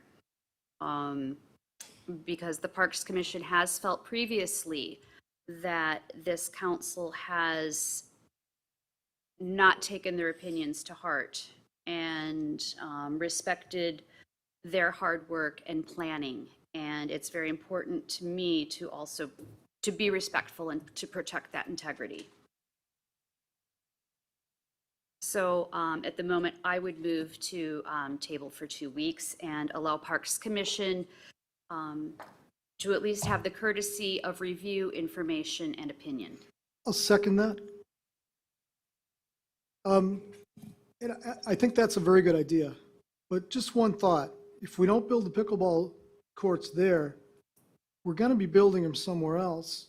We're going to be spending just as much money somewhere else.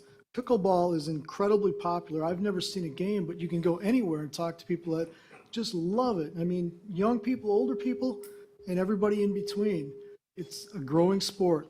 We are going to need to put pickleball courts in somewhere, and we're going to have to pay for it somewhere, sometime.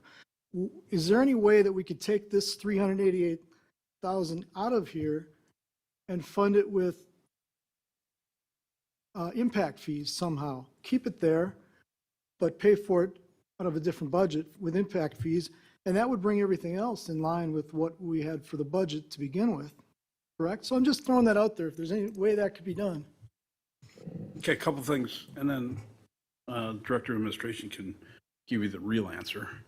The reality is that what you see in front of you is stupidly expensive.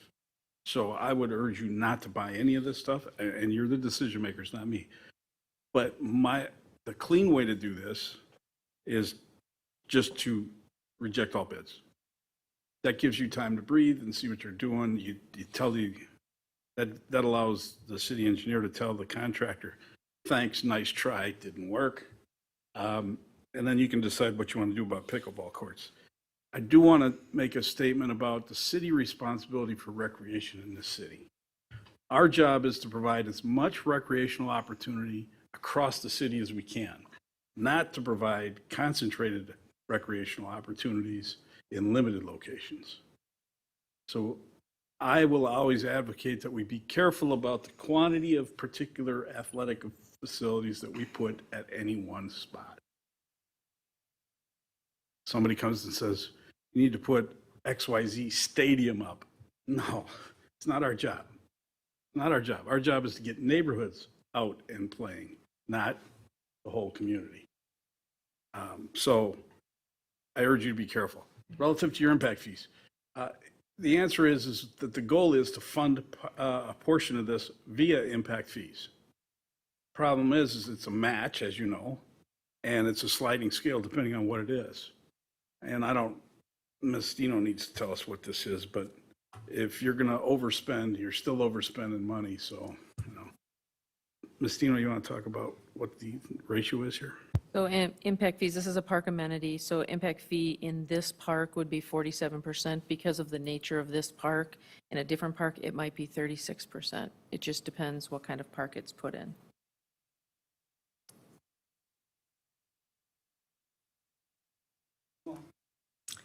I don't know if we think next year we're going to get any better prices. Well, the problem I see is you should have taken the first bid. That was the fairest bid. It was a much better price. The timing was better.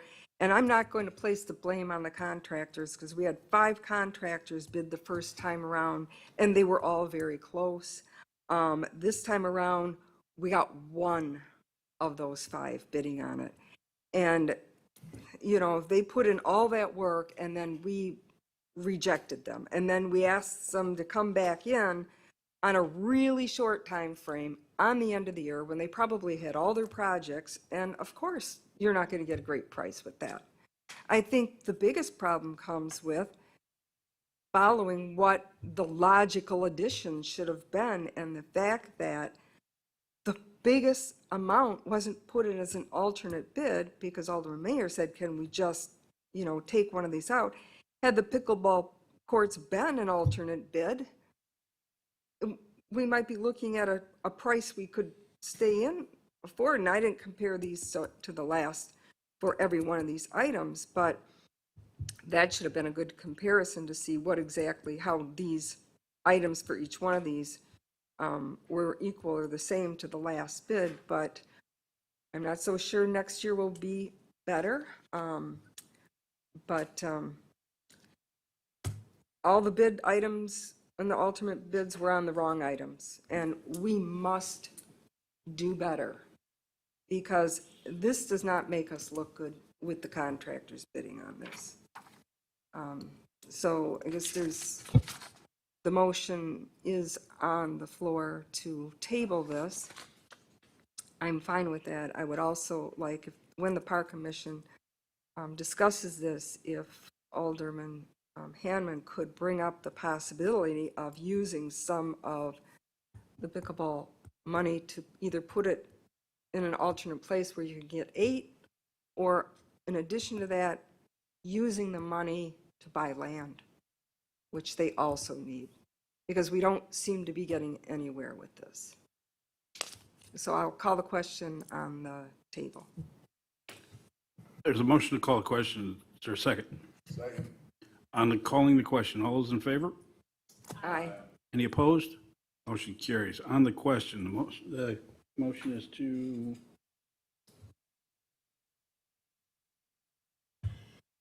Alderwoman Hanneman moved to table the Pleasant View Park improvements to the meeting of September 21st, 2021, and allow the Parks Commission to review and provide a recommendation to the Common Council. Seconded by Alderman Mayor. okay, I just note that there is no rejection of the bids.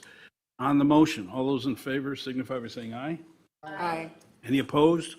Motion carries.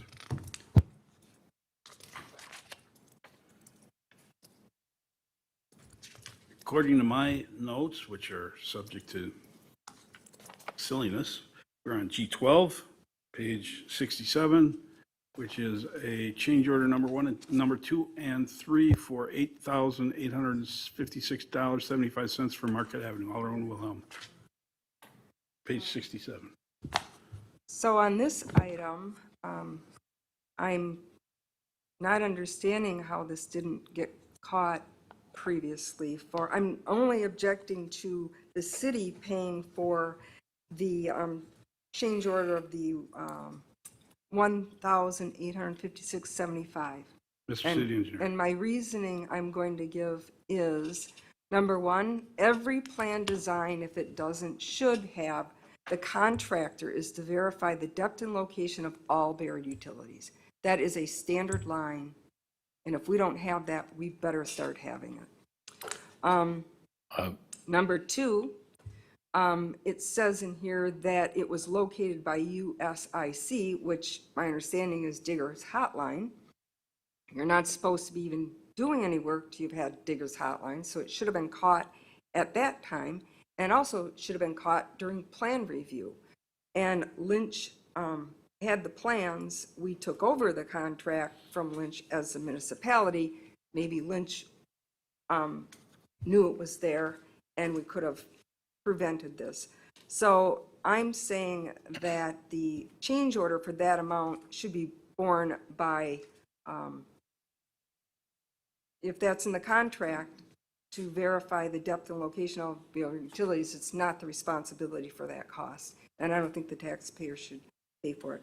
So I will make a motion to adopt the resolution for the change order number 2 in the amount of 7,000 and change order number 3 for 1,856.75 to DF Consinos, contingent upon verification that there was no wording that the contractor was to verify the depth of buried utility. Is there a second? Second. Discussion, Mr. City Engineer. So I believe we do, most everyone has some general description on their plans when contractors are supposed to, find out what they do know, make the best guess, if you will. Contractors are not required to actually go out and dig holes every bidder before they start work. I would say utility companies, I'm going to pat our guys on the back.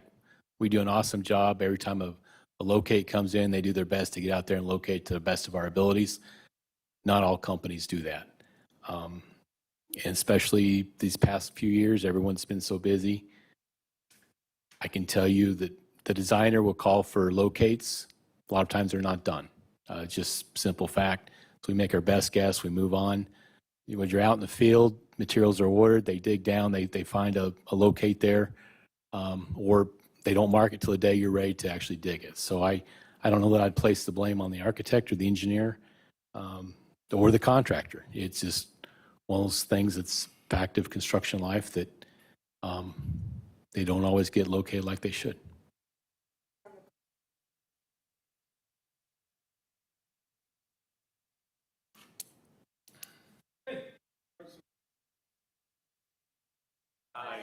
Any opposed?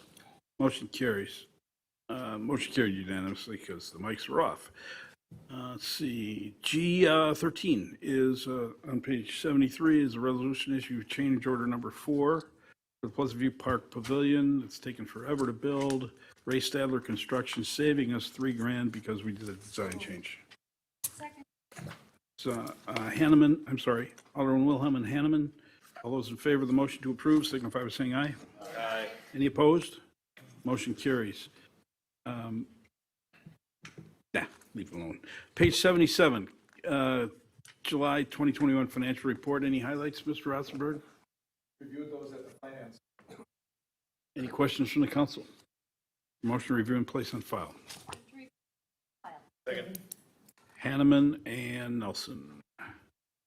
All those in favor signify by saying aye. Aye. Any opposed? Motion carries. G15, page 103 is appointing Clifton Larson Allen LLC as our auditors for 2021. Finance Committee member? To approve. Second. Mayor and Hanneman. All those in favor signify by saying aye. Aye. Any opposed? Motion carries. G16, page 143, a resolution adopting the City of Franklin Code of Conduct. This is here just as, because it keeps getting put on the agenda for this. Anything? Alderman Wilhelm. I just have a couple, I guess, it's parliamentary procedures or policy requirements or something to be addressed here. I think it's prudent to have an open discussion with the new member, since he hasn't been here for to hear any of the input, and it might be, a good idea. If we're not going to include him in any of the discussion and just put it on right when he gets on to vote, it seems like we're just assuming he's okay with everything, and it's sort of an expectation that he's just going to go along and vote with it. And so I think we held this off for his discussion, but a few items have arisen since we've looked at this that require clarity, including the voting procedures, and I think those need to be added and cleared up. I was thinking we should also notice those items for important safety matters, that I had some issues, as everyone knows, happened in my district, and I think we need automatic notice of important safety matters.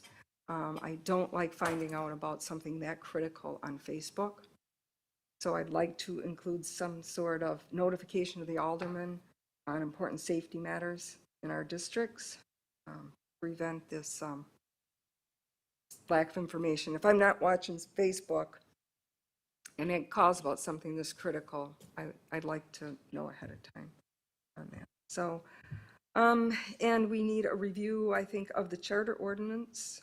As far as we have not looked at any of the charter ordinances, I know that might be a little bit outside of this, but one of the things we had was this last vote. And I know the state statutes talks about breaking ties, but it is not in our municipal code. And I think we need to, all the aldermen need to know what their options are when we're appointing and who's going to vote what and how that's voted. We have a similar thing with clarification for Common Council President. I ask, like, who's in charge, and I looked in our code and it's not there until the clerk pointed a different section. So one section says very clearly that it's the clerk who actually, if the mayor's not there and the common council president's not there, then the clerk acts until the council votes. And then another section, we have something that talks about an emergency approval, which the clerk handed me tonight. It should be all in one place. I would like to see all of these procedures codified for the council. We should not have selective knowledge of the council, especially when it comes to voting for these issues. So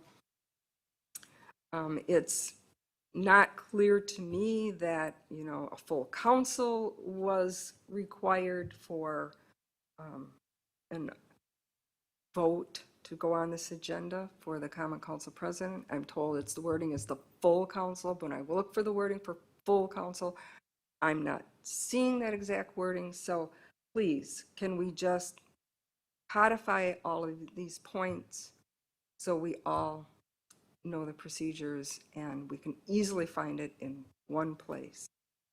And I guess I would like to see this council have an open discussion. I think it's prudent to have an open discussion without influences. It's wisdom, good government for free and open discussion. And I don't like the fact we're limited to a certain amount of points we can bring up. I think the points all should be out there. And I would like to consider having at least one discussion with the new alderperson, and I would like to send it to committee for that discussion to happen. So I would like to have the documents codify some of these voting procedures, notification of the alder on important safety matters, and have those come back. And so my motion would be to send it to committee. Well, do a committee of the whole, but I would like the council to be able to discuss the document, the council as a whole, without limitations, without, you know, I'd like just an open discussion on the full document with those added points, so we all know what the procedures are. Now, we probably aren't going to have this before the election of the Common Council President, and we need to know what those procedures are. The fact that I come in and 10 minutes before we're going to vote, I find a procedure which is different than what's mentioned on the council agenda, which says a motion, is not fair to the public either. It's not fair to the people that applied. So that's my motion. Send it to committee and with those additions, and allow the new alderperson to be part of that discussion. Is there a second? And then Alderman. Is there a second? Second. Okay, Alderman Hannah. And by the way, before we do that, 2 items need clarification. First of all, the activities with the kidnappings and carjackings and all of that, the moment that I got something better information than what I was getting off of the scanner and off of Facebook myself, you all got an email right away. Could I have called you? Sure. Who do I call first? The district alderperson. Okay. And I can do that. I'm happy to do that. Understand that I don't get involved with the operations of our police and fire department, and typically not DPW either, even though I can lift a shovel. So the information that I sent you on the emails, go back and look at it. That's what I had. Just so you all know. You're not going to get the gory details because I don't inject myself into their operations while they're in the middle of an operation. It's not wise. And this goes with the understanding that, and I believe that none of you would, but none of you are going to be junior G-men. None of you are going to be Johnny firefighters. You're going to just take the information and have it. So I'll give you that commitment. You'll get it as soon as I do. You can't stop these guys from listening to the 5-0 broadcast on the internet. They're going to know it as soon as it goes out over the air. So just be aware of that. Relative to the procedure about the electing a new alderman, that procedure was in your packets. So I don't know about this 1 hour before, but it was in your packets. So anybody in the audience that thinks that's an issue, it wasn't. Alderman Hanneman.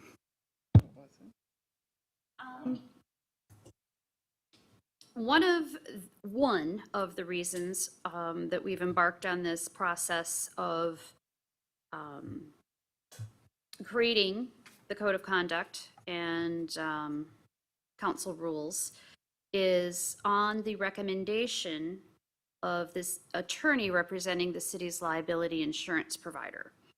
And I'm wondering if prior to the time it comes up for adoption and a vote by the council, is it possible to get an opinion from that attorney who made the recommendation to be certain before we attempt to adopt it that it satisfies her expectations or the requirements of the insurance company?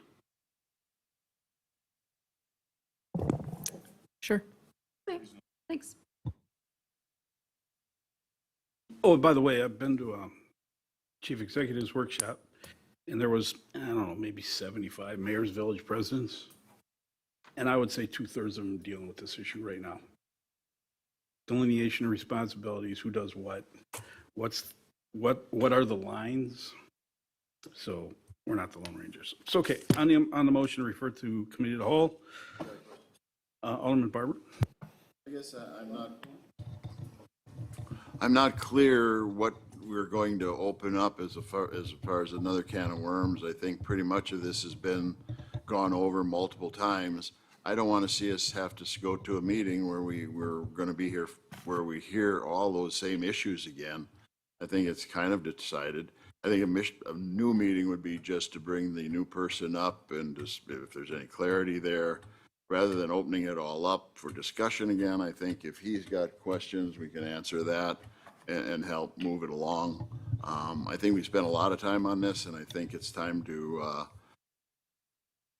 realize that there's been many discussions and multiple hours spent on it, and the same issues keep coming up. So I'd be willing to just say that let's open it up for the new person or the new alderman to raise questions and bring forth what his concerns were. Given your comment, my suggestion would be is if you chose not to do the current motion on the floor, the other motion would be to refer it to a committee of the whole, subject to the call of Alderman Holfer.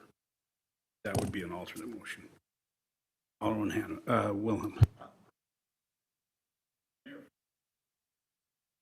Regardless of what we do there, I met individually with Peggy and we went over both of the documents very carefully and closely.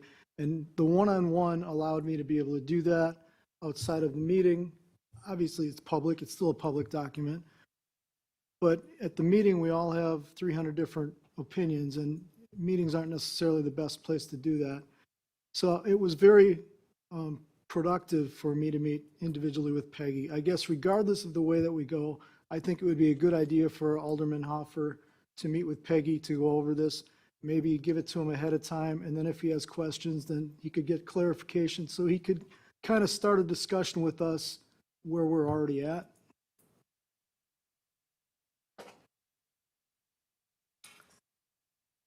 I'm not sure. Reiterate, my important point was the codification of the procedures. So this would be additional information that has come up that I said would be prudent to have a discussion on, so we all understand appointments and policies. And so no one person has an advantage over the other. So it's equal, it's out in front, it's codified.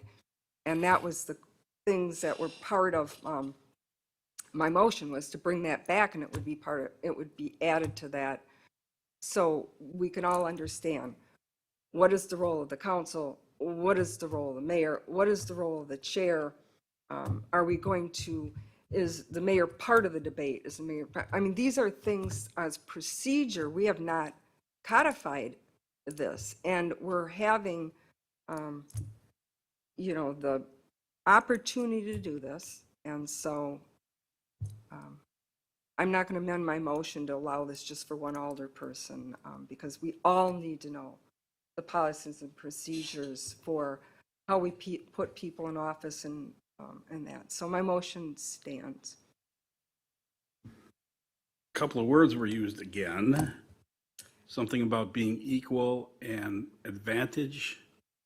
The procedures here in the city have no advantage to anyone in particular, and everyone was treated more than equal in Mayor, that I'm going to election. call a parliamentary inquiry, appoint a parliamentary. I'm not sure that the mayor is supposed to debate the motion.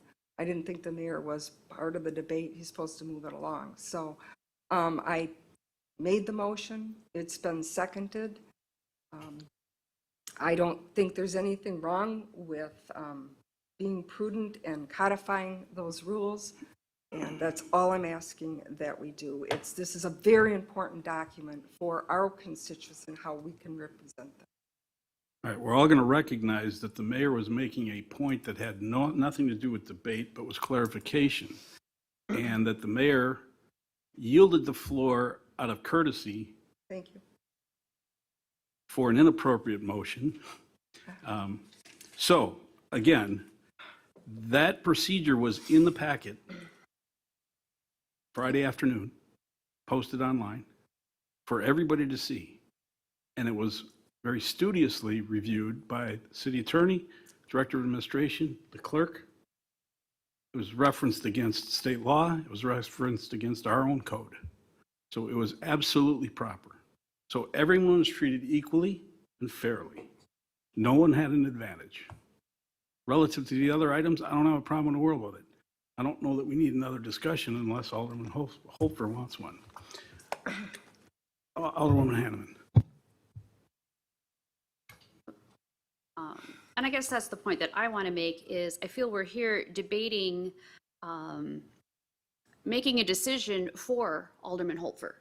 And he's not here to tell us what he'd like to do. If he feels that he can study this and have a one-on-one meeting with Ms. Stino to discuss, I'm not real comfortable making a decision for him here. The motion is able to, in the motion.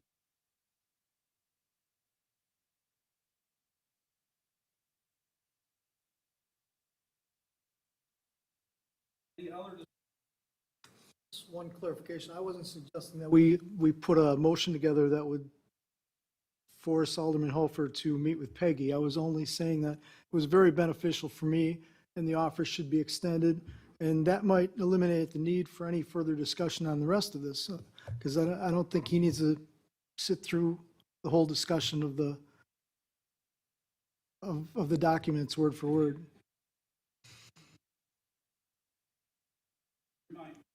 Just a reminder that we will schedule a committee of the whole for this discussion, because that's what the motion says.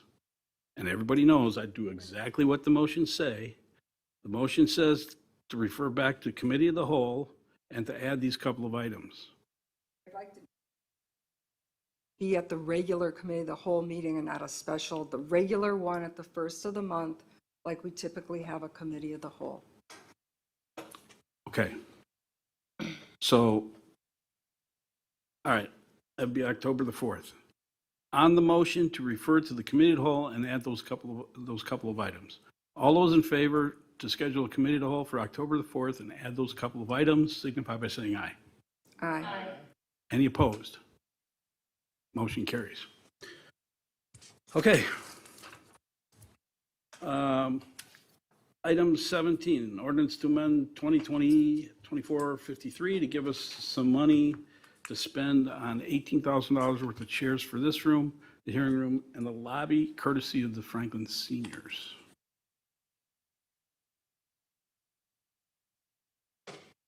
$18,000. That one what?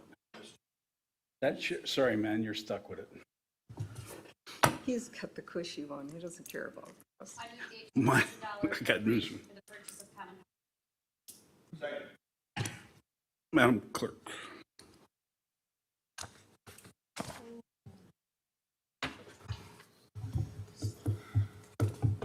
Alderman Nelson. Aye. Alderman Barber. Aye. Alderwoman Hanneman. Aye. Alderwoman Wilhelm. Alderman Mayor. Aye.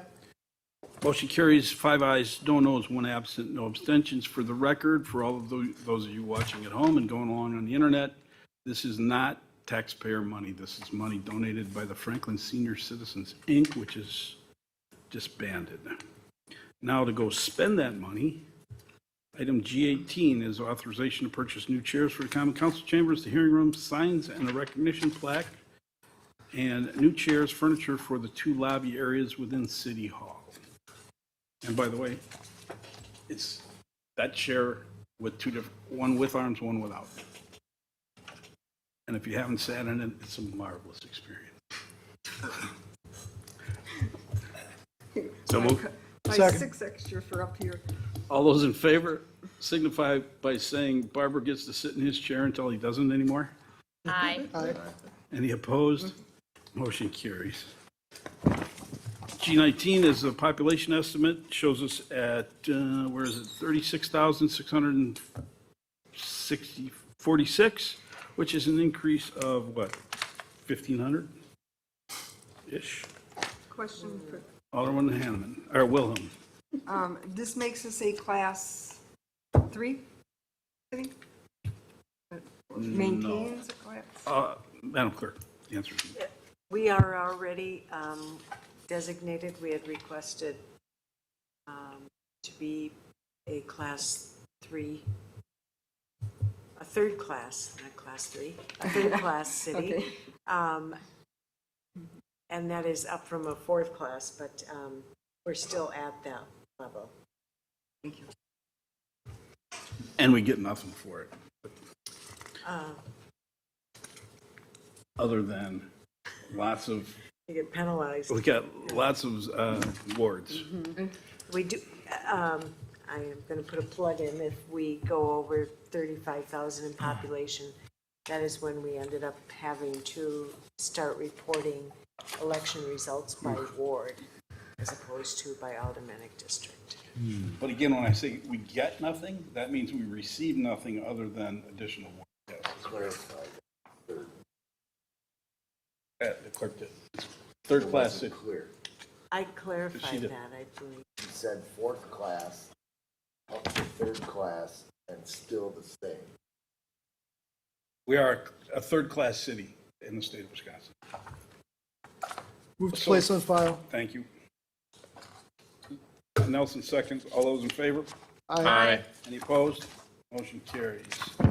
That brings us to the conclusion of business items. We move on to H1, which is licenses. Alderman Nelson.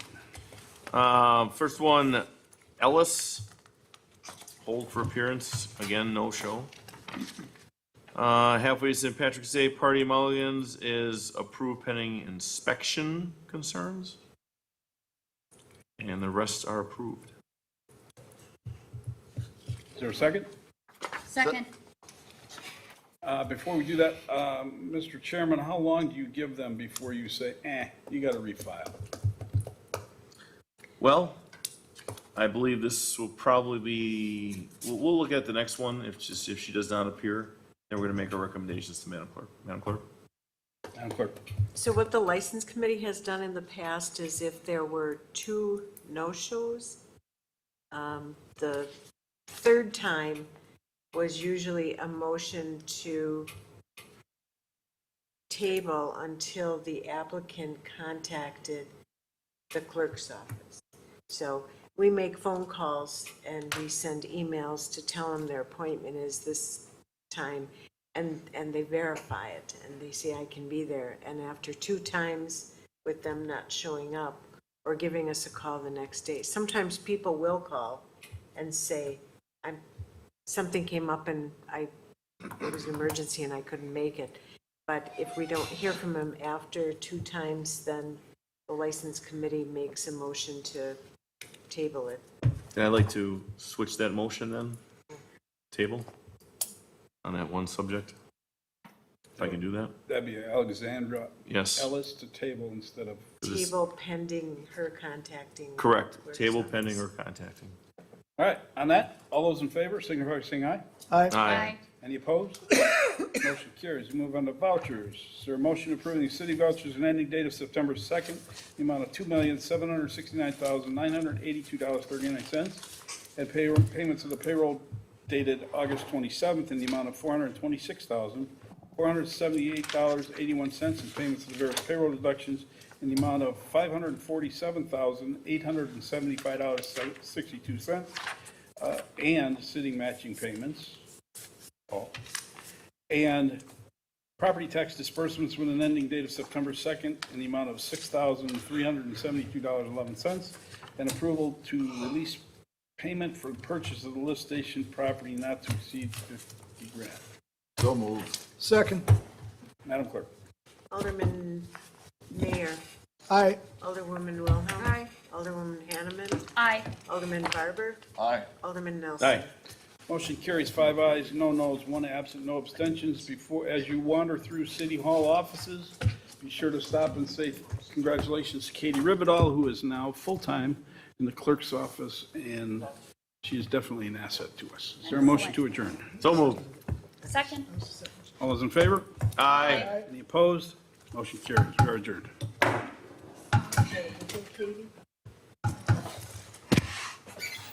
Good night, everybody. Where? Thank you for coming on the 30th. Glenn? Oh, boy, here we go.